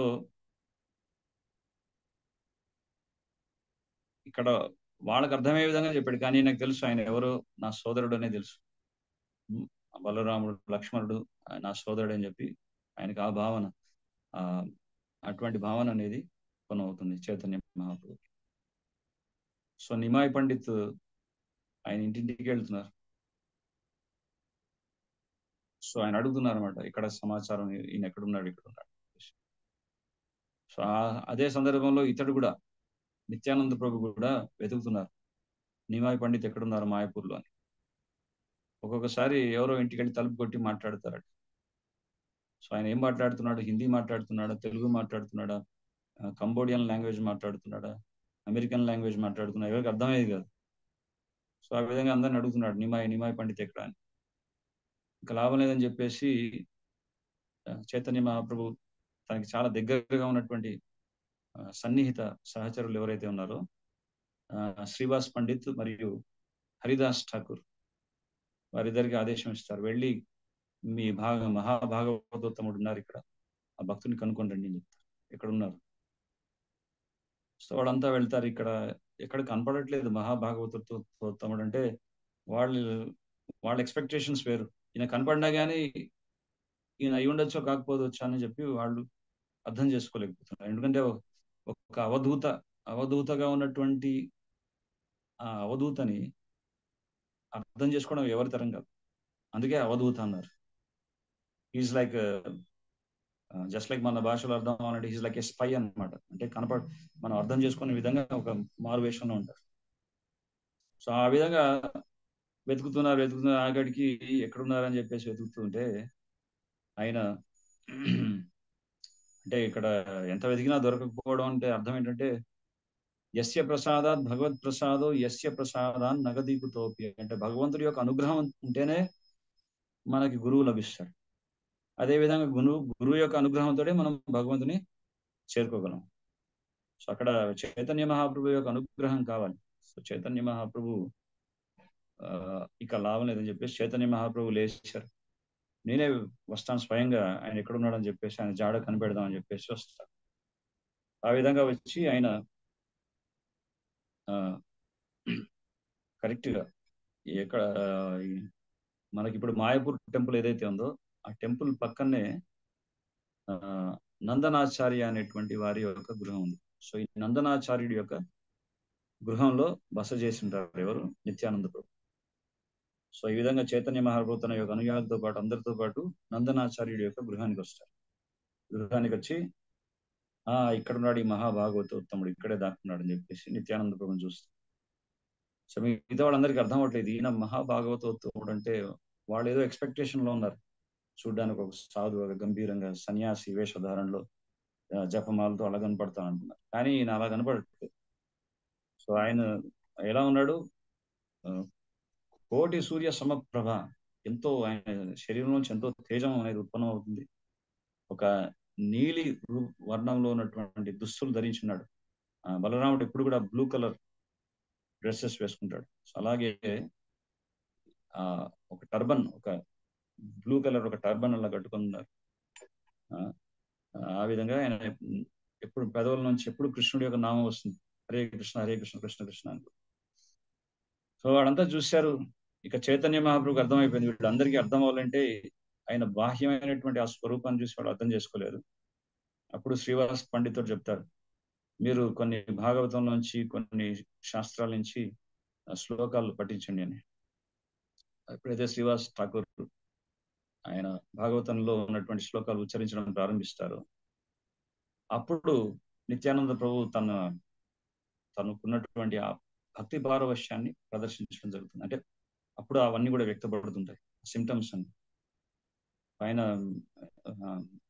ఆ మహాభాగవతుడు అంటే భగవంతుడి గురించి వినగానే నయనం గలదశ్రుధారయ వదనం గద్గద రుద్రయాగిర, ఆ శరీరం అది కంపించిపోవడం, శరీరం రోమాంచితం అవడం, అలాగే శరీరం భక్తి పారవశ్యంలో పొలికించడం, ఆయన చేతులు రెండు పైకెత్తేసి నాట్యం చేయడం, అలాగే నేల మీద పడి అలా భక్తితో భగవంతుని స్మరిస్తూ అలా భక్తి ఉప్పొంగడంతో అలా పొర్లి, ఆ విధంగా అవన్నీ ఆ లక్షణాలన్నీ ప్రదర్శిస్తున్నాడు. సో అప్పుడు అర్థమవుతుంది, ఆహా వీరే సాక్షాత్తు ఆ మహాభాగవతత్వం. చైతన్య మహాప్రభువుకి అయితే కొత్తగా ఏమనిపించి అంటే ఎంతో గ్యాప్ తర్వాత మళ్ళీ తిరిగి తన యొక్క ప్రియ సోదరుడిని కలుసుకున్నటువంటి విధంగా ఆయనకి భావం కలుగుతుంది. వీళ్ళందరికీ ఒక మహాభాగవతుడిని చూసినటువంటి ఆనందం మిగతా వాళ్ళందరికీ కూడా కలుగుతుంది. సో ఈ విధంగా చైతన్య మహాప్రభు నిత్యానంద ప్రభుని కీర్తిస్తున్నారు. సో అందరి ముందు నిత్యానంద ప్రభు యొక్క గుణగణాలని వర్ణిస్తున్నారు. సో ఆ విధంగా ఇద్దరు కలుసుకుంటారు. సో ఇప్పుడు చైతన్య మహాప్రభు నిత్యానంద ప్రభుకి ఆదేశం ఇవ్వడం జరుగుతుంది, అంటే ప్రచారం చేయమని. మనకందరికి తెలుసు, ఆయన అవధూత అంటే ఆయన బిహేవియర్, ఆయన యొక్క నడవడికని అర్థం చేసుకోవడం అనేది సాధారణమైనటువంటి వ్యక్తులకు సాధ్యపడదు. ఒక్కొక్కసారి నిత్యానంద ప్రభు యొక్క లక్షణాలని కొంతమంది అనుమానించేవారు కూడా, వాళ్ళకి అర్థమయ్యేది కాదు. బలరాముడుగా ఉన్నటువంటి సాక్షాత్తు బలరాముడి యొక్క రూపంలో ఆ లీల చేస్తున్నప్పుడు ఆయన రోమహర్షుడు అనేటువంటి ఇతడు అహంకారంతో ఉండి అహంకారాన్ని ప్రదర్శిస్తుంటే ఒక కుక్షాగ్రాసాన్ని తీసుకొని ఆ రోమహర్షుని సంహరిస్తారు. కానీ అదే నిత్యానందుడు ఏం చేస్తున్నారు? దంతేరా త్రణ అంటే తన దంతముల ముద్ద ఈ త్రణం అంటే ఈ గడ్డిపోసని పెట్టుకొని ఇంటింటికి వెళ్ళి ప్రతి ఒక్క గృహస్థుడి యొక్క తలుపు తట్టి, అయ్యా దయచేసి ఒక్కసారి హరినామాన్ని కీర్తించి హరినామ స్మరణ చేయండి, హరినామ ఉచ్చరించండి అని చెప్పి వేడుకుంటున్నాడు. ఇక్కడ తలుపు కొట్టగానే మనిషి కనపడట్లేదు. వాడు అటు ఇటు చూసి ఎవరు కనపడట్లేదు అని చూస్తే టక్కున కింద పాదాల దగ్గర పాదాభివందనం చేస్తున్నాడు. సో దంతాల దగ్గర త్రణం పెట్టుకొని వేడుకుంటున్నాడు, అయ్యా ఒక్కసారి దయచేసి భగవంతుడి యొక్క నామాన్ని జపించండి అయ్యా వేడుకుంటున్నాడు. అలాగే జగాయి మదయ అనేటువంటి ఇద్దరు చాలా పెద్ద రౌడీ షీటర్స్, వాళ్ళని కూడా మహాభక్తులుగా మార్చేస్తాడు నిత్యానంద ప్రభు. సో రాయితో కొట్టడానికి వెళ్ళినప్పుడు గాయమైతే ఆ గాయపరిచినటువంటి ఆ నిత్యానందుడు వీళ్ళని క్షమించి వీళ్ళకి కృష్ణ ప్రేమను ప్రసాదించమని చెప్తున్నాడు. ఇంకా అంతకంటే కరుణావతారం ఏముంది చెప్పండి. అందుకే సవ అవతార సరశిరోమణి, అన్ని అవతారాల కల్లా ఎంతో కరుణతో కూడుకున్నటువంటి అవతారం ఏంటంటే అది శ్రీ చైతన్య నిత్యానంద ప్రభు యొక్క అవతారం. అంటే కరుణ, కృపకి ఒక ప్రత్యక్ష నిదర్శనం అంటే చైతన్య నిత్యానంద ప్రభు. సో ఆ విధంగా వారు ఆయన చైతన్య మహాప్రభు యొక్క ఆదేశానుసారంగా ఈ హరినామాన్ని ఇంటింటికి వెళ్ళి ప్రచారం చేస్తున్నారు. ప్రతి నగరంలో, ప్రతి గ్రామంలో. ఎప్పుడు కూడా చైతన్య మహాప్రభు అనుయాయులు ఎవరైతే ఉన్నారో వారు ఎప్పుడు కూడా చైతన్య మహాప్రభుని కలుసుకోవడానికి పూరి జగన్నాథ క్షేత్రానికి వచ్చేవారు. అంటే ఇప్పుడంటే గృహస్థులకి టైం లేదని చెప్పుకుంటారు, మేము చాలా బిజీగా ఉన్నాం, మాకు లీవ్ దొరకట్లేదు, అది ఇది అని చెప్తారు. కానీ ఒకప్పుడు అందరు కూడా వ్యవసాయం చేసేవారు. 6 నెలలు పనిచేసేవారు. 6 నెలలంతా కూడా హాలిడే టైం ఉండేది, ప్లెంటీ ఆఫ్ టైం. సో ఈ 6 నెలలంతా కూడా చైతన్య మహాప్రభుతో గడపడానికి గృహస్థులంతా వచ్చేవారు. ఒక పెద్ద యాత్ర జరిగేది, అంటే పాదయాత్ర చేసుకుంటూ వచ్చేవారు. సో ఆ పాదయాత్రని లీడ్ చేసేవారు శివానంద సేన. సో శివానంద సేన ఆయన అందరికీ అకామిడేషన్ ప్రొవైడ్ చేయాలి, వాళ్ళకి ప్రసాదం ఏర్పాటు చేయాలి, అక్కడ మధ్య మధ్యలో టోల్ ట్యాక్స్లు కట్టాలి. సో ఉంటే యాత్ర అంటే ఇట్స్ అ బిగ్ టాస్క్ అనమాట, చక్కగా ఆర్గనైజ్ చేయాలి. సో అన్ని చేస్తున్నాడు ఆయన, అన్ని చేస్తున్నాడు, కానీ లేట్ అయిపోతుంది. సో నిత్యానంద ప్రభు మిగతా డివోటీస్ అంతా వెయిట్ చేస్తున్నారు. సో నిత్యానంద ప్రభు కోపం వచ్చేసి ఆయన అంటాడు, ఓ శివానంద, నీ కొడుకు చనిపోతాడని చెప్తాడు. అలా చెప్పడమే కాదు, కాలుతో ఒక్క తను తంతాడు. సో ఇదేంటి, ఈయనేంటి శాపనార్థాలు పెడుతున్నాడు, ఈయన ఎక్కడ స్వామి అని మిగతా వాడు అనుకుంటారు. కానీ ఇక్కడ శివానంద సేన అనుకుంటున్నారంటే, శివానంద సేనికి నిత్యానంద ప్రభుకి ఎంత దగ్గర అనుబంధం ఉందంటే, ఎంత ప్రీతి ఉందంటే, వాళ్ళ మధ్య సంబంధం ఎంత అన్యోన్యం ఉందంటే, శివానంద సేన గారు ఓ నిత్యానంద చనిపోనివ్వండి, ఎందుకంటే మీరు సంకల్పిస్తే జరిగిన పని మీ పాదధూళిని నా సరస్సు మీద చల్లుకుంటా, నా భాగ్యం నన్ను ఉద్ధరించడానికి మీరు. సో ఆ విధంగా అంత అన్యోన్యం, అంత క్లోజ్ గా, they are very very much closely connected అన్నమాట. సో అదే టెస్టింగ్ టైం అంటారు. ఎప్పుడైతే మనకి అప్పుడు గురువు కూడా హెవీగా ఉంటారు. సో అప్పుడు గురువు ఏంటి ఇంత హెవీగా చెప్పారు, నా గురువుని వదిలేస్తా అంటే అప్పుడే అదే కదా పరీక్ష ఎక్కడం అంటే గురువు ఎంత హెవీగా ఉన్నా మన గురువుకి శరణాగతి అయి ఉండదు. సో అది ఆ భావాన్ని ఇక్కడ ప్రదర్శిస్తున్నారు. అలాగే చైతన్య మంగల్లో లోచన్ దాస్ ఠాకూర్ నిత్యానంద ప్రభు గురించి చెప్తున్నారు. అక్రోధ పరమానంద నిత్యానంద రాయ్. అక్రోధ పరమానంద నిత్యానంద, నిత్య అంటే నిత్యము ఆనందంగా ఉన్నటువంటి వాడు, అంటే క్రోధమే లేనటువంటి వాడు. మరి క్రోధమే లేనటువంటి వాడు క్రోధాన్ని ఎందుకు ప్రదర్శిస్తున్నాడు అంటే అది జస్ట్ ఎక్స్టర్నల్ ఉంది. అప్పుడప్పుడు ప్రభుపాల్ వారు కూడా తిడుతుంటారు, అది మనసు నుంచి, అంటే ద్వేషంతో, ఈర్ష్యతో, కోపంతో, కక్షతో ఉన్నటువంటి భావం కాదు వాళ్ళు తిట్టడం. ఆ తిట్టు అనేది కూడా ఒక కంపాషన్, ఒక ప్రేమతో, ఒక వ్యక్తిని డిసిప్లిన్ లో పెట్టడానికి, ఆ విధంగా ఆ భావంతో వచ్చే తిట్లవి. సో అదే ఈ క్రోధం లేనటువంటి నిత్యానంద ఆ క్రోధాన్ని ప్రదర్శిస్తున్నాడంటే అది ఇట్స్ జస్ట్ ఎక్స్టర్నల్ అంతే, అది that's not coming from the heart. So ఆ విధంగా ఆయన Akrodha Paramananda Nityananda Rai is always happy. So ఆయన చేసిన చాలా అద్భుతమైన నదియా గోద్రూ మే నిత్యానంద మహాజన్ పటియచ్చే నామ హట జీవేరా కారన్ శ్రద్ధవాన్ జన హే. సో నదియా గ్రోధు మే నిత్యానంద మహాజన్, నదియా అనేటువంటి గోద్రుమ ద్వీపంలో నదియా దగ్గర ఒక నామహట్ట అనేది ప్రారంభించారు. సో ఈ నామహట్టలో ఏం చేస్తున్నారు, అందరికీ ఉచితంగా ఎటువంటి ఖర్చు లేకుండా నామాన్ని పనిచేస్తున్నారు, కృష్ణ ప్రేమని పనిచేస్తున్నారు. ఎలా?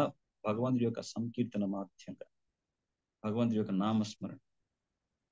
సో దీన్ని కొనుక్కోవాలంటే, ఈ నామహట్టలో ఉన్నటువంటి దీన్ని మనం పొందాలంటే దానికి కావాల్సినటువంటి మూల్యం ఏం చెల్లించాలట? శ్రద్ధవాన్ జన హే శ్రద్ధవాన్. శ్రద్ధ అనేటువంటి మూల్యాన్ని చెల్లించినప్పుడు ఇటువంటి నామాన్ని మనం స్వీకరించి మన హృదయాన్ని ఒక చక్కటి క్షేత్రంగా మార్చుకొని అందులో ఈ భక్తి బీజాన్ని అనేది మనం నాటుకోవచ్చు. సో అటువంటి అవకాశాన్ని అందరికీ పంచుతున్నాడు నిత్యానంద ప్రభు. ఈ జగాయి మదాయి అనేటువంటి వీళ్ళు నిత్యానంద మీద దాడి చేసినప్పటికీ, రాయితో కొట్టినప్పటికీ కూడా వాళ్ళకి భగవంతుడి యొక్క నామాన్ని ఇచ్చి వాళ్ళని ఎంతో గొప్ప మహాభక్తులుగా ఉద్ధరించడం జరుగుతుంది. సో ఆయన అర్థం చేసుకోవడం చాలా కష్టం. ఒక్కొక్కసారి గంగలో అకస్మాత్తుగా దూకేసి అక్కడ ఉన్నటువంటి ముసలిని పట్టుకొని, ముసలి చెయ్యి హరినామం చెయ్యి, హరినామం చెప్పు అని చెప్పేసి ఆ విధంగా దాని మీద కూర్చొని సావరి చేసేవాడు. దాంతో హరినామం పలికించడానికి ప్రయత్నం చేసి. అలాగే ఒకసారి ఒక అద్భుతమైన లీల జరుగుతుంది. సో ఎప్పుడైతే సన్యాసం స్వీకరిస్తారో చైతన్య మహాప్రభు, వారి తల్లిగారైనటువంటి సత్యమాత అంటూ కోరుకుంటారు అనమాట, మీరు ఎంతో దూరం వెళ్ళిపోక నాయనా, నువ్వు నా దగ్గరలో ఉండమని. సో తల్లిగారి యొక్క ఆజ్ఞని శిరసావహిస్తూ చైతన్య మహాప్రభు పూరి జగన్నాథ క్షేత్రంలో ఉంటాడు. అంటే అది నవద్వీపానికి చాలా దగ్గర.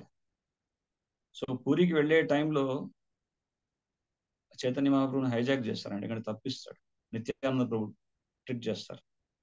ఆయన ఏం చేస్తారంటే, ఇదే బృందావనం, ఇదే పూరి, ఇది బృందావనం వెళ్దాం అని చెప్పేసి అలా తీసుకొచ్చేసి శాంతిపూర్ తీసుకొస్తారు. శాంతిపూర్ అంటే అది అద్వైతాచార్య వారి యొక్క గృహం. సో అద్వైతాచార్య చాలా సంతోషపడతారు, ఒక పెద్ద విందు ఏర్పాటు చేస్తారు.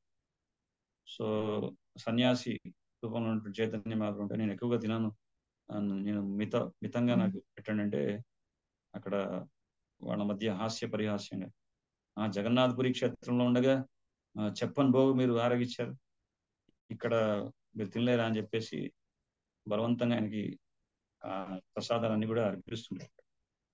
చాలా ప్రసాదాలు పంచుతుండగా నిత్యానంద ప్రభు అకస్మాత్తుగా ప్రసాదం తీసుకొని ఆయన ఏం చేస్తారు, విసిరి కొడతారు చైతన్య అద్వైతాచార్య మీద. నాకు కొంచెం ప్రసాదం పెడుతున్నావు ఏంటి? అయితే బ్రాహ్మడు అంటాడు, ఏంటి స్వామి, నేను కొంచెం ప్రసాదం ఏంటి, నీకు కావాల్సినంత పెడుతున్నాను, కానీ నా మీద విసరకండి అంటాడు. మళ్ళీ ప్రసాదం తీసి విసిరి కొడుతున్నాడు.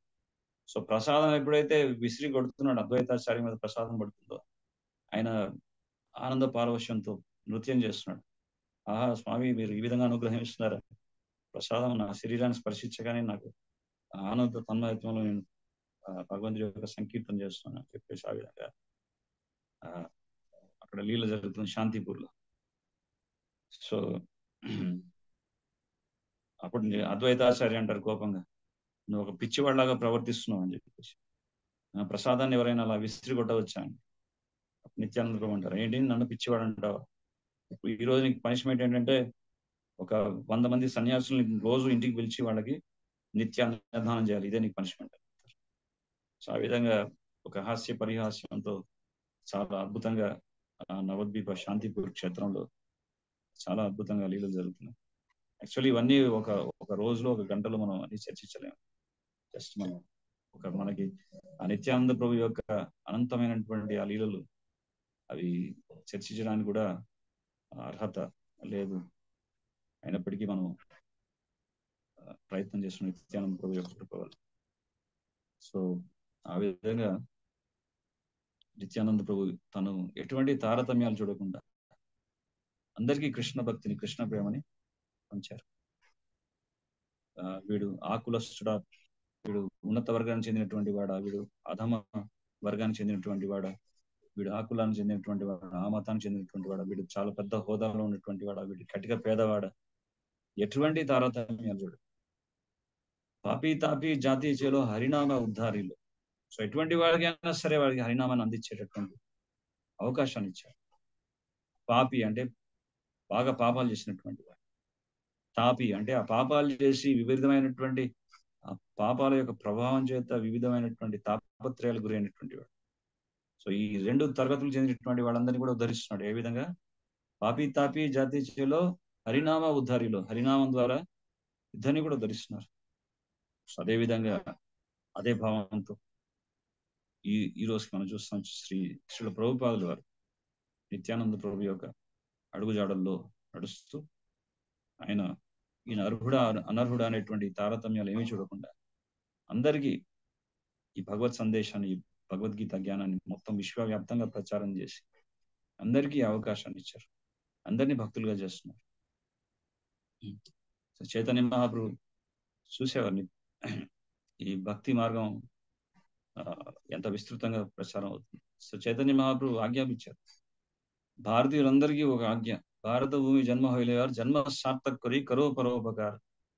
ఈ భారత భూమి, పుణ్యభూమి, వేదభూమి మీద అవతరించినటువంటి మీరంతా కూడా మీ ప్రత్యక్ష కర్తవ్యం ఏంటంటే జన్మను సార్థకం చేసుకుంటూ ఇతరులకు ఉపకారం చేయాలి. సో ఏ విధంగా జన్మను సార్థకం చేసుకోవాలి? భగవంతుడి యొక్క సందేశాన్ని ఆలపిస్తూ దాన్ని ఆచరిస్తూ ఆ విధంగా ఈ జ్ఞానాన్ని అందరికీ పంచి అందరినీ కూడా భగవంతుడి దగ్గర చేస్తూ ఆ విధంగా మనం మన జన్మను సార్థకం చేసుకుంటూ అందరికీ ఉపకారం చేయాలని చెప్పి ఇది ప్రతి ఒక్క భారతీయుడి యొక్క కర్తవ్యం అని చెప్తున్నారు. సో చైతన్య మహాప్రభు, శ్రీల ప్రభుపాదుల వారు కూడా అదే స్ఫూర్తితో అదే భావంతో ఆయన ఆజ్ఞని శిరసావేస్తూ విస్తృతంగా ప్రచారం చేశారు. యాక్చువల్లీ ఇస్కాన్ అంటే ఏంటి అంటే it's not like a dull moment, ఏదో టెంపుల్ కట్టాం, గుడి పెట్టాం, వచ్చి టెంకాయ పెట్టి 4 కుంకుమ పెట్టుకొని పసుపు పెట్టేసి వెళ్ళిపోవడం కదా. ప్రభుపాద గారు చెప్పారు, it's our ISKCON moment is like preaching moment. So ఎవరైతే ప్రచారం చేస్తారో, ప్రాణం ఉన్నవాడు ప్రచారం చేస్తాడు, ప్రాణం లేనటువంటి వాడు ప్రచారం చేయలేడు. Is like A dead body, అంతే, జీవక్షవం లాంటి వాడు. అందుకే ప్రచారం చేయాలి, మనం ఆచరిస్తూ ప్రచారం చేయాలి. సో ఈరోజు మనకి ఎంతో ఈ శుభ పర్వదినమైనటువంటి నిత్యానంద త్రయోదశిలో మనం నిత్యానంద ప్రభు యొక్క కృపని వేడుకుంటూ ఇదే విధంగా ఎటువంటి తారతమ్యాలు చూడకుండా అందరికీ ప్రచారం చేస్తూ అందరికీ కృష్ణ ప్రేమను మనం అందించాలి. అదే విధంగా ఈ హరినామ సంకీర్తనం అనేది యుగ ధర్మాన్ని విస్తృతంగా ప్రచారం చేయాలి. భక్తివినోద్ ఠాకూర్ అంటారు, బోలో కృష్ణ భజో కృష్ణ కరో కృష్ణ శిఖ. అంటే కృష్ణుడిని నామాన్ని, బోలో కృష్ణ, కృష్ణుడి యొక్క నామాన్ని జపించండి, భజో కృష్ణ, కృష్ణుడి యొక్క నామకీర్తన చేయండి, కరో కృష్ణ శిఖ అంటే కృష్ణుడి యొక్క జ్ఞానాన్ని వినండి, భగవద్గీత వినండి. సో ఆ విధంగా భక్తివినోద్ ఠాకూర్ల వారు ఆయన ఆశించారు. ఒక రోజున ఈ మాయాపూర్ నవద్వీప క్షేత్రంలో చైతన్య మహాప్రభు, నిత్యానంద ప్రభు అవతరించినటువంటి పుణ్యక్షేత్రాల్లో ఎన్నెన్నో దేశాల నుంచి, China, Japan, America, Africa, Australia, అన్ని కంట్రీస్ నుంచి అందరూ వచ్చేసి జయ సచ్చినందన జయ సచ్చినందన జయ సచ్చినందన గౌర హరి, ఆ విధంగా నిత్యానంద గౌరనిత కీర్తన చేస్తూ, ఆ విధంగా హరినామ సంకీర్తన చేస్తూ మారి మెరుగుపోతుంది అంతా ఈ ప్రదేశం అంతా అని చెప్పారు. సో ఆయన ఎప్పుడో చైతన్య మహాప్రభు, నిత్యానంద ప్రభు అవతరించక ముందు ఈ విధంగా జరుగుతున్నటువంటి ఆ మాటని అది మనం ప్రత్యక్షంగా చూడవచ్చు. He gave this prediction and that prediction is fulfilled by our dear Acharya Srila Prabhupada. So ఈరోజు మనం చూడవచ్చు, ఎన్నో దేశాల నుంచి వచ్చి, ఇప్పుడు ఏ దేశంలో లేదు, ఎక్కడ జరగట్లేదు హరినామ సంకీర్తనం ప్రశ్నించాలి, ఎక్కడ జరుగుతుందని కాదు. అప్పుడు ఈ సన్యాసి అనేటువంటి వాడు సప్త సముద్రాలు దాటకూడదు అంటారు. కానీ ప్రభుపాదుల వారు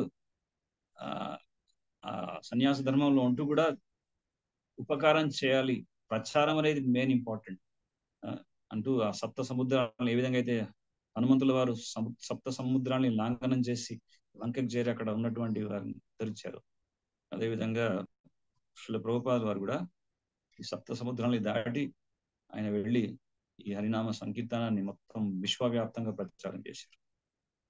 సో మనం ఊహించలేము కూడా ఎటువంటి వాళ్ళు కూడా మారారు అనేది మనం వి కెనాట్ జస్ట్ ఇమాజిన్. ఇటువంటి వాళ్ళని మార్చారు ప్రభుపాదుల వారు ఈ సంకీర్తన ఉద్యమం ద్వారా. సో ప్రభుపాదుల వారి కన్విక్షన్ ఒకటే, ఆయన జస్ట్ లైక్ చైతన్య మహాప్రభు, నిత్యానంద ప్రభు ఏదైతే ఆదేశించారో, గరే గరే జావో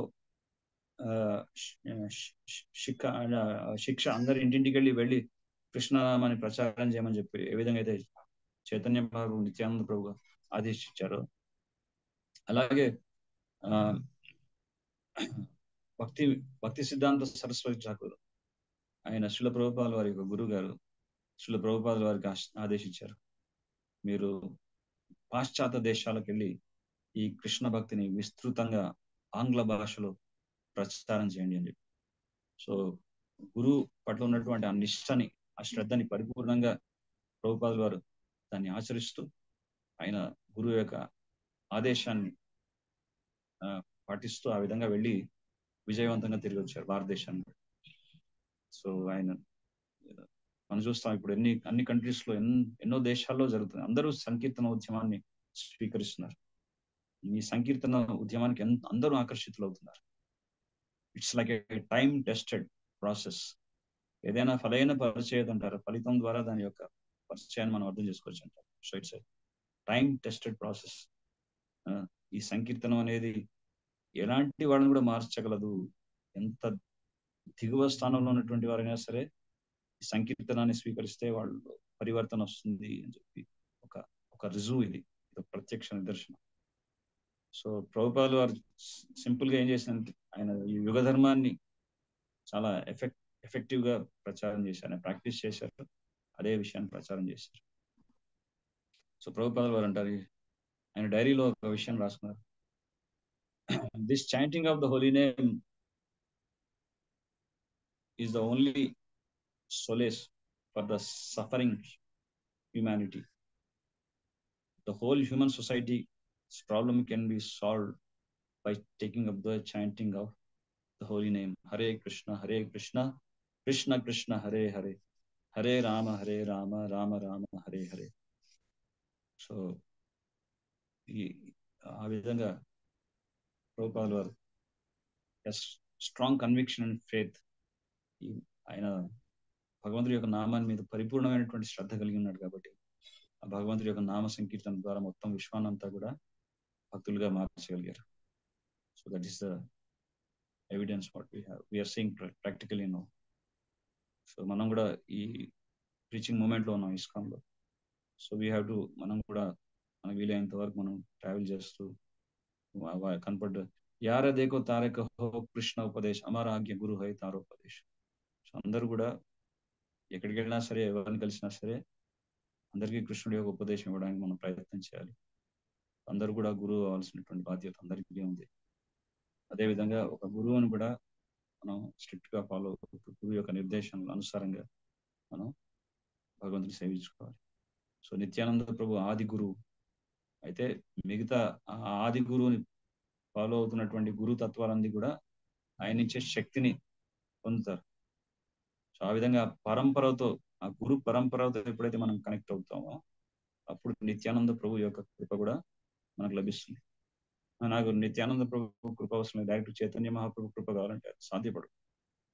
హేనో నితాయ్ వినే బాయ్ రాధాకృష్ణ పాయితేనాయ్. నిత్యానంద ప్రభు కృప లేకపోతే రాధాకృష్ణ కృప ఎలా లభిస్తుంది? అది సాధ్యపడదు. నిత్యానంద కృప లేకుండా చైతన్య మహాప్రభు కృప రావాలంటే అది కాని పని. సో ఆ విధంగా నిత్యానంద ప్రభు యొక్క పాదపద్మాన్ని ఆశ్రయించాలి. సో నిత్యానంద ప్రభు యొక్క పాదపద్మాలు ఎలాంటివట? నితాయ్ పాద కమల కోటి చంద్ర సుశీతల జయ ఛాయ జగత జురాయా हेनो निताय बीने भाई राधा कृष्ण पाइते नाय. నితాయ్ పాద కమల కోటి చంద్ర సుశీతల. సో నిత్యానంద ప్రభు యొక్క పాద పద్మాలు ఆశ్రయించినటువంటి వారికి ఎంత ప్రశాంతత ఉంటుందంటే, కోటి చంద్ర సుశీతల, కోటి చంద్రుళ్ళు వాళ్ళ యొక్క చల్లదనం ఎంత అద్భుతంగా ఉంటుందో అంత మహాద్భుతంగా ఉంటుంది. ఎందుకంటే మనం ఉంటున్నటువంటి ఈ భౌతిక ప్రపంచం ఏదైతుందో ఇది దావానలంతో పోల్చున్నారు. ఒక అరణ్యంలో అగ్ని కనుక రగిలింది అనుకోండి, మొత్తం అరణ్యానంతా కాల్చివేస్తుంది. అటువంటి దావానలంలో మనం ఉన్నాం.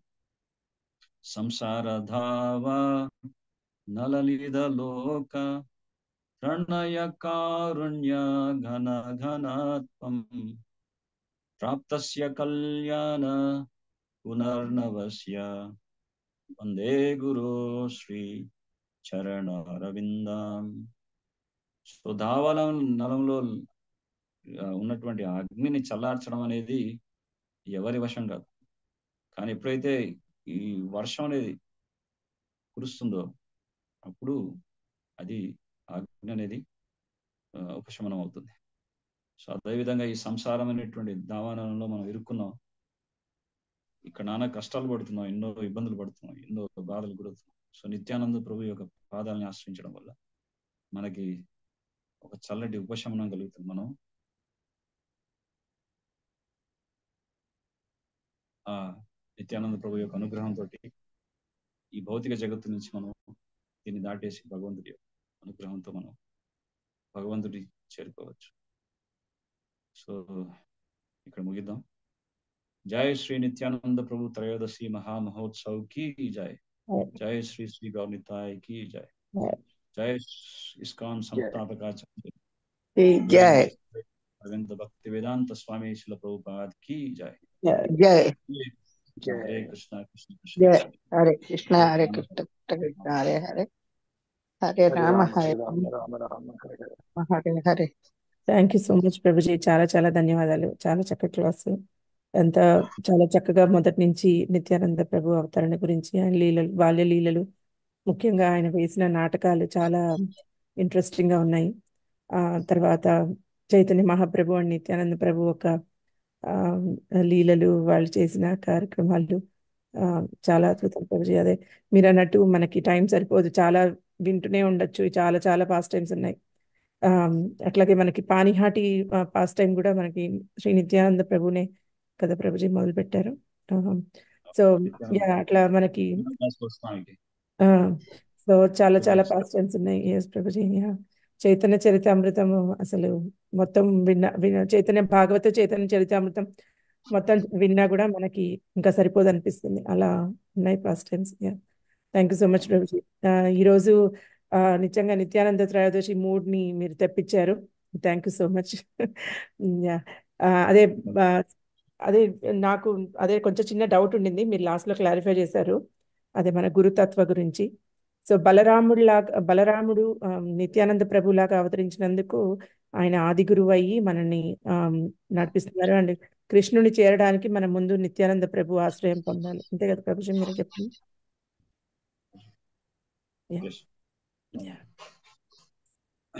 సో ఇప్పుడు మనకి భౌతికంగా కనిపించే మన గురువులందరూ, మన స్పిరిచువల్ మాస్టర్స్, గురు పరంపర కనెక్ట్ అయిన వాళ్ళందరూ నిత్యానంద ప్రభు ఒక ప్రతినిధులు అనుకోవచ్చా ప్రభుజీ? నిత్యానంద ప్రభు యొక్క కృపతోటి వాళ్ళకి ప్రచారం చేసే శక్తి వస్తుంది. బలరాముడు అంటాం కదా, ప్రభుపాదులు అంటారు బల అంటే ఇది భౌతికమైనటువంటి శక్తి కాదు. జనరలీ బల అంటే కొంతమందికి ఏంటంటే ఫిజికల్ స్ట్రెంగ్త్ అనుకుంటారు. సో బల అంటే ఇట్స్ లైక్ స్పిరిచువల్ స్ట్రెంగ్త్, ఆధ్యాత్మిక శక్తి. సో ఆధ్యాత్మిక శక్తిని ఇచ్చేవారే ఆ గురుతత్వంగా ఉన్నటువంటి బలరాముడు నిత్యానంద. ఎందుకంటే మనకి ఆధ్యాత్మిక శక్తి లేకపోతే మనం భక్తి చేయడం కష్టం, ప్రచారం చేయడం కష్టం. సో ప్రచారం చేయాలన్నా, మనం భక్తి చేయాలన్నా, ఆచరించాలన్నా, మనం ప్రచారం చేయాలన్నా మనకి ఆ శక్తికి రావాలి. సో ఆ శక్తి అనేది ఎలా వస్తుందంటే ఆ పరంపరతో ఎప్పుడైతే కనెక్ట్ అవుతామో, గురు పరంపరతో, అప్పుడే అది ఆ శక్తి అనేది ప్రసరణ అవుతుంది. లేదు నాకు గురువు అవసరం లేదు, నేను డైరెక్ట్ గా కృష్ణుని అప్రోచ్ అవుతానంటే, కృష్ణుడే చెప్తున్నాడు భగవద్గీత, ఏవం పరంపర ప్రాప్తం, నన్ను పొందాలంటే ఒక పరంపరాగతంగా నన్ను పొందాలి. నేను పరంపర ఫాలో అవను, సాంప్రదాయం ఫాలో అవను అంటే, సాంప్రదాయ విహీనే మంత్రస్తే నిష్ఫలమత. సాంప్రదాయాన్ని మనం పాటించకపోతే మనం చెప్పే మంత్రంలో కూడా పూర్తి ఫలితం దక్కదు. సో అందుకే మనకి హరినామ దీక్ష అనేది గురువు ఇస్తారు. గురువు ఆ హరినామ దీక్షిస్తూ మనని పరంపరతో కనెక్ట్ చేస్తారు. సో అది చాలా అవసరం. Thank you so much Prabhuji. అదే మీరు అన్నట్టు ప్రీచింగ్ చేయడం చాలా ఇంపార్టెంట్. మనది మన ఇస్కాన్ అంటేనే ప్రీచింగ్ మూవ్మెంట్ మంది. సో శ్రీల ప్రభుపాదుల వారు ఎంతో కష్టపడి మన కోసము ఇలా ఇవన్నీ చేయకపోతే మనం ఈ మాత్రం డిస్కస్ చేసుకునే పరిస్థితిలో ఉండేవాళ్ళం కాదు. కాబట్టి నాదొక ప్రశ్న ఏంటంటే ప్రభుజీ, చాలా మంది భక్తులు కొత్త వాళ్ళు ప్రాక్టీస్ చేస్తూ ఉంటారు, జపం చేస్తున్నారు, వింటున్నారు క్లాసెస్. కానీ ఎవరికైనా చెప్పాలి, ఎవరికైనా ప్రచారం చేయాలి అంటే కొంచెం బెరుకు చూపిస్తారు. సో అలాంటి వాళ్ళకి మీరు ఎలాంటి ఎంకరేజ్మెంట్ ఆర్ ఎలాంటి సలహాలు చెప్పగలరు? చైతన్య మహాప్రభు ఏమన్నారంటే, యారే దేకో తారే కహో కృష్ణ ఉపదేశ్ అమర ఆజ్ఞ గురు హోయ్ తారో ఉపదేశ్.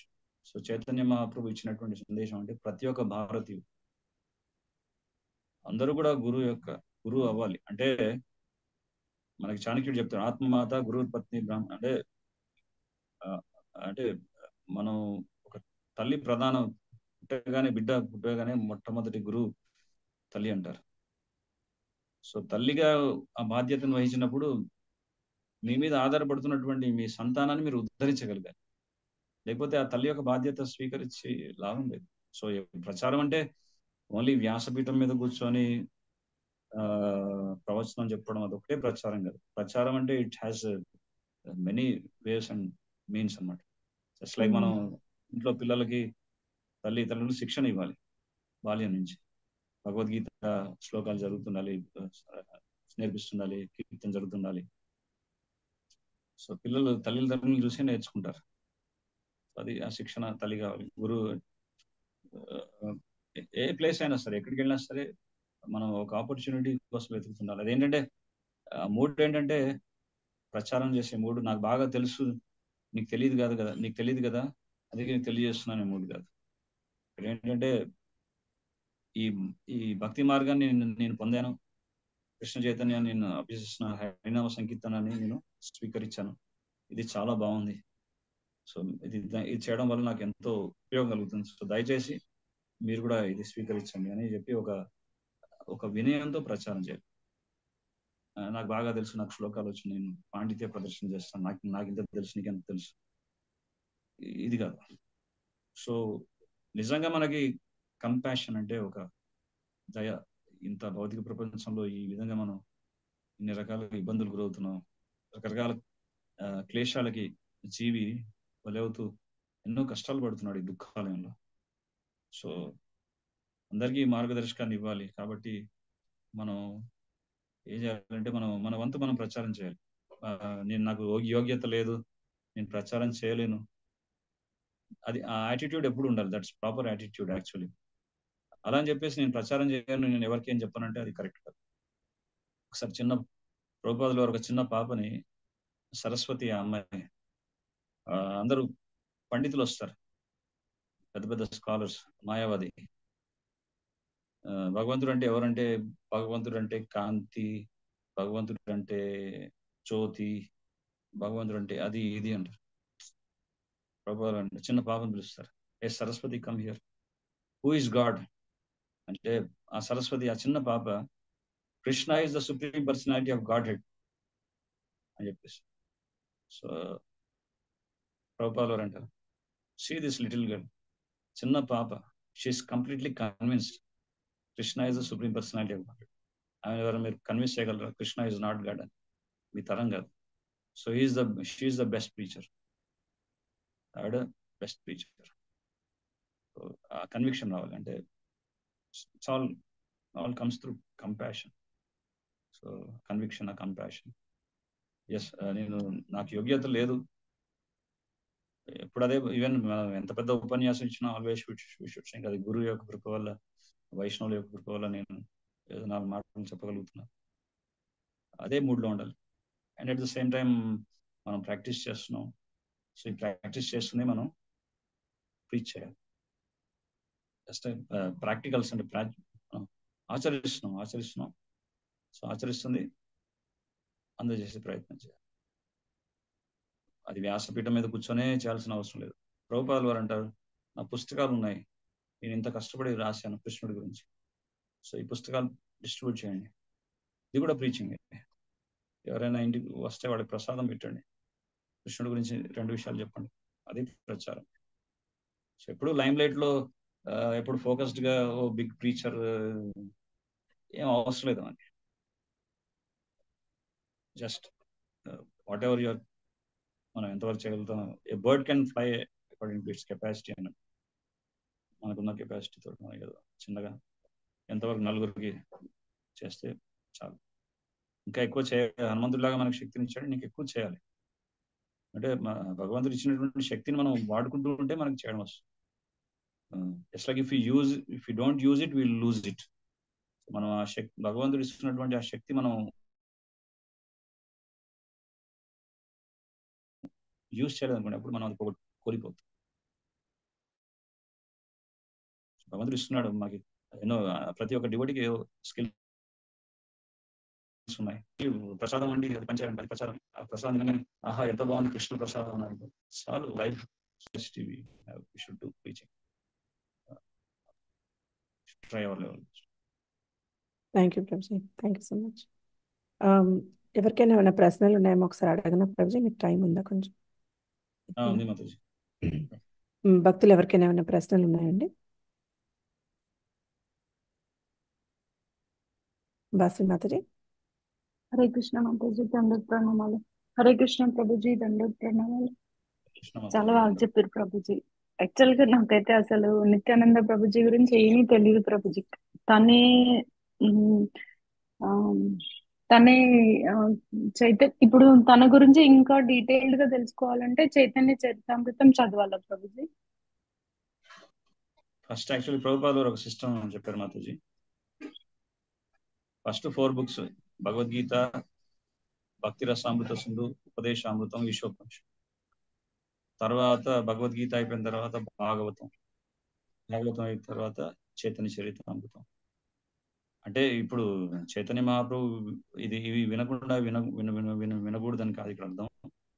అవి వింటుండాలి, కానీ సిస్టమేటిక్ వేలో మనం ఒక స్టడీ, అంటే మామూలుగా చదివేయడం వేరు, కానీ దాన్ని బాగా అర్థం చేసుకొని దాన్ని ఒక సిస్టమేటిక్ వేలో మనం చదవాలంటే ఈ సీక్వెన్స్ లో మనం చదవాలి. సో డైరెక్ట్ గా చైతన్య చరితామృతం మనం ఓపెన్ చేసాం అనుకోండి, ఇందాక చెప్పాను కదా నిత్యానంద ప్రభు అవధూత లక్షణాలని. ఆయన గంగలో దూకి ముసళ్ళని కూడా ప్రేరేపించేవాడు నామం చేయమని చెప్పేసి. సో ఇవి వింటే మనకు అర్థం కాకపోవచ్చు, ఏంటంటే ఇట్లా చేస్తున్నారు ఏంటి నిత్యానంద ప్రభు. సో అది అర్థం కావాలంటే మొట్టమొదట మనం ఈ సీక్వెన్స్ లో వెళ్ళామనుకోండి, భగవద్గీత, భాగవతం, అప్పుడు చైతన్య చరితామృతం కూడా మనకు బోధపడుతుంది. కాబట్టి ఎస్, మీరు అన్నట్టు చైతన్య మహాప్రభు, నిత్యానంద ప్రభు గురించి వింటుండాలి. సో ఫస్ట్ వాళ్ళ టీచింగ్స్ చదవాలి. ప్రభుపాద వారు ఒక బుక్ రాశారు, టీచింగ్స్ ఆఫ్ లార్డ్ చైతన్య. చిన్న చిన్న బుక్స్ చదువుతూ తర్వాత చైతన్య చరితామృతం పెడితే మనకి పూర్తి కన్విక్షన్ తోటి ఈ లీలని అర్థం అవుతాయి. సో ప్రభుపాద వారి లెక్చర్స్ చాలా ఉన్నాయి చైతన్య చరితామృతం వింటుండాలి. చాలా ప్రొసీజర్ లో మనం ఫాలో అవుతే మనకి ఈజీగా. అన్ని రోజులు లైఫ్ ఉంటుందో ఉండదో తెలియదు ప్రభుజీ. యాక్చువల్గా ఇవన్నీ బుక్స్ అని చదవడం అనేది మనకి సమయం అనేది లేదు ఫస్ట్ ఆఫ్ ఆల్. సో సమయాన్ని గడిపేస్తుంటారు జనం. సమయాన్ని గడిపేయడం అనేది పెద్ద గొప్ప విషయం ఏం కాదు. సమయాన్ని సద్వినియోగపరచుకోవడం అనేది చాలా గొప్ప విషయం. కనుక ఈ సమయాన్ని ఇవన్నీ చదవడానికి మీరు కేటాయించగలిగితే మీరు నిజంగా సమయాన్ని చాలా చక్కగా ఉపయోగించుకున్నటువంటి వాడు. టైం లేదు, మనకి ఎన్నో పనులు ఉన్నాయి, but when there is a will there will be a way. So మనకి లేదు, ఏదైనా సరే నేను ఈ ఒక నియమం పెట్టుకున్నాం అనుకోండి, ఈరోజు భగవద్గీత ఒక 10 శ్లోకాలు అర్ధ తాత్పర్యాలతో నేను చదవకుండా నేను ఈరోజు నిద్రపోను అని ఒక నియమం పెట్టుకున్నాను అనుకోండి, అది కొన్ని సందర్భాల్లో అది సాధ్యపడకపోవచ్చు, చాలా ఇబ్బంది అవ్వచ్చు. కానీ అది సిన్సియర్ గా మీరు చేయడానికి ప్రయత్నం చేశారనుకోండి, అప్పుడు కృష్ణుడే మిరాకిల్, ఆయనకు కావాల్సినటువంటి జ్ఞానం ఆయన ఇస్తారు. చూడండి, సో కృష్ణుడు చూస్తున్నాడు మనం ఎంత సీరియస్ గా ఆయన అర్థం చేసుకోవడానికి ప్రయత్నం చేస్తున్నాం అని భగవంతుడు ఎదురు చూస్తున్నారు. సో ఎప్పుడైతే మనలో సిన్సియారిటీ వచ్చిందనుకోండి, భగవంతుడు మనకి ఎన్నో అవకాశాలు ఇస్తాడు, మనకి అనుకూలమైనటువంటి వాతావరణాన్ని కూడా ఇస్తాడు మనం చదువుకోవడానికి, ఆయన స్మరించడానికి. సో అన్ని అనుకూలంగా ఉన్నప్పుడు మనం నేను చదువుతాను ఇది చేస్తానంటే అది ఎప్పటికీ సాధ్యపడదు. ఇక్కడ నేను నా లైఫ్ లో ప్రత్యక్షంగా నేను ఈ ప్రాబ్లం కూడా ఫేస్ చేశాను. అన్ని అనుకూలంగా అన్ని అరేంజ్ చేసుకొని చదువుతాను, కానీ అన్ని అనుకూలంగా పరిస్థితులన్నీ, స్థితిగతులన్నీ ఎప్పుడు అనుకూలిస్తాయి, అప్పుడు నేను బుక్ ఓపెన్ చేస్తాను అంటే అది లైఫ్ టైంలో ఎప్పుడు సాధ్యపడదు. ఈ రోజుకి నేను ట్రావెల్ చేస్తున్నాను, నిన్న రాత్రి ట్రావెల్ చేశాను, ఈ రోజు ట్రావెల్ చేసి వచ్చాను. ఈరోజు మార్నింగ్ 3 o'clock లేసి ప్రిపేర్ అయ్యాను క్లాస్. సో నేను అంత టైం దొరకలేదు, అలసిపోయాను. బట్ somehow ఒక సాక్రిఫైస్ చేసాను, ఉదయం లేసి ట్రై చేశాను. Krishna helps us, definitely Krishna will help us. Thank you so much Prabhuji. Thank you Prabhuji, thank you so much. భక్తులు ఇంకెవరికైనా ఏమైనా ప్రశ్నలు ఉన్నాయండి? ఓకే ప్రభుజీ, ఇంకేం ప్రశ్నలు లేనట్టున్నాయి. చాలా చాలా ధన్యవాదాలు మరి ఒకసారి. మీ ఎంతో బిజీ షెడ్యూల్లో మా క్లాస్ చెప్పడానికి ఒప్పుకున్నందుకు మరి ఒకసారి ధన్యవాదాలు. చాలా ధన్యవాదాలు మాధురి. భక్తులందరికీ కూడా థ్యాంక్ యూ ధన్యవాదాలు. ప్రభుజీ. మనం ఇక్కడ క్లాస్ ముగిద్దాం ఈరోజు. మళ్ళీ శనివారం నాడు మళ్ళీ భాగవతం క్లాస్తో కలుద్దాము. పంచకల్పతరుభ్యశ్చ కృపా సింధుభ్యశ్చ పతితానం పావనేభ్యో వైష్ణవేభ్యో నిత్యానంద ప్రభుజీ की जय, श्री जय, पूज्य श्री कीर्तिराज प्रभु जी की जय. जय. Thank you Prabhu ji. हरे कृष्ण.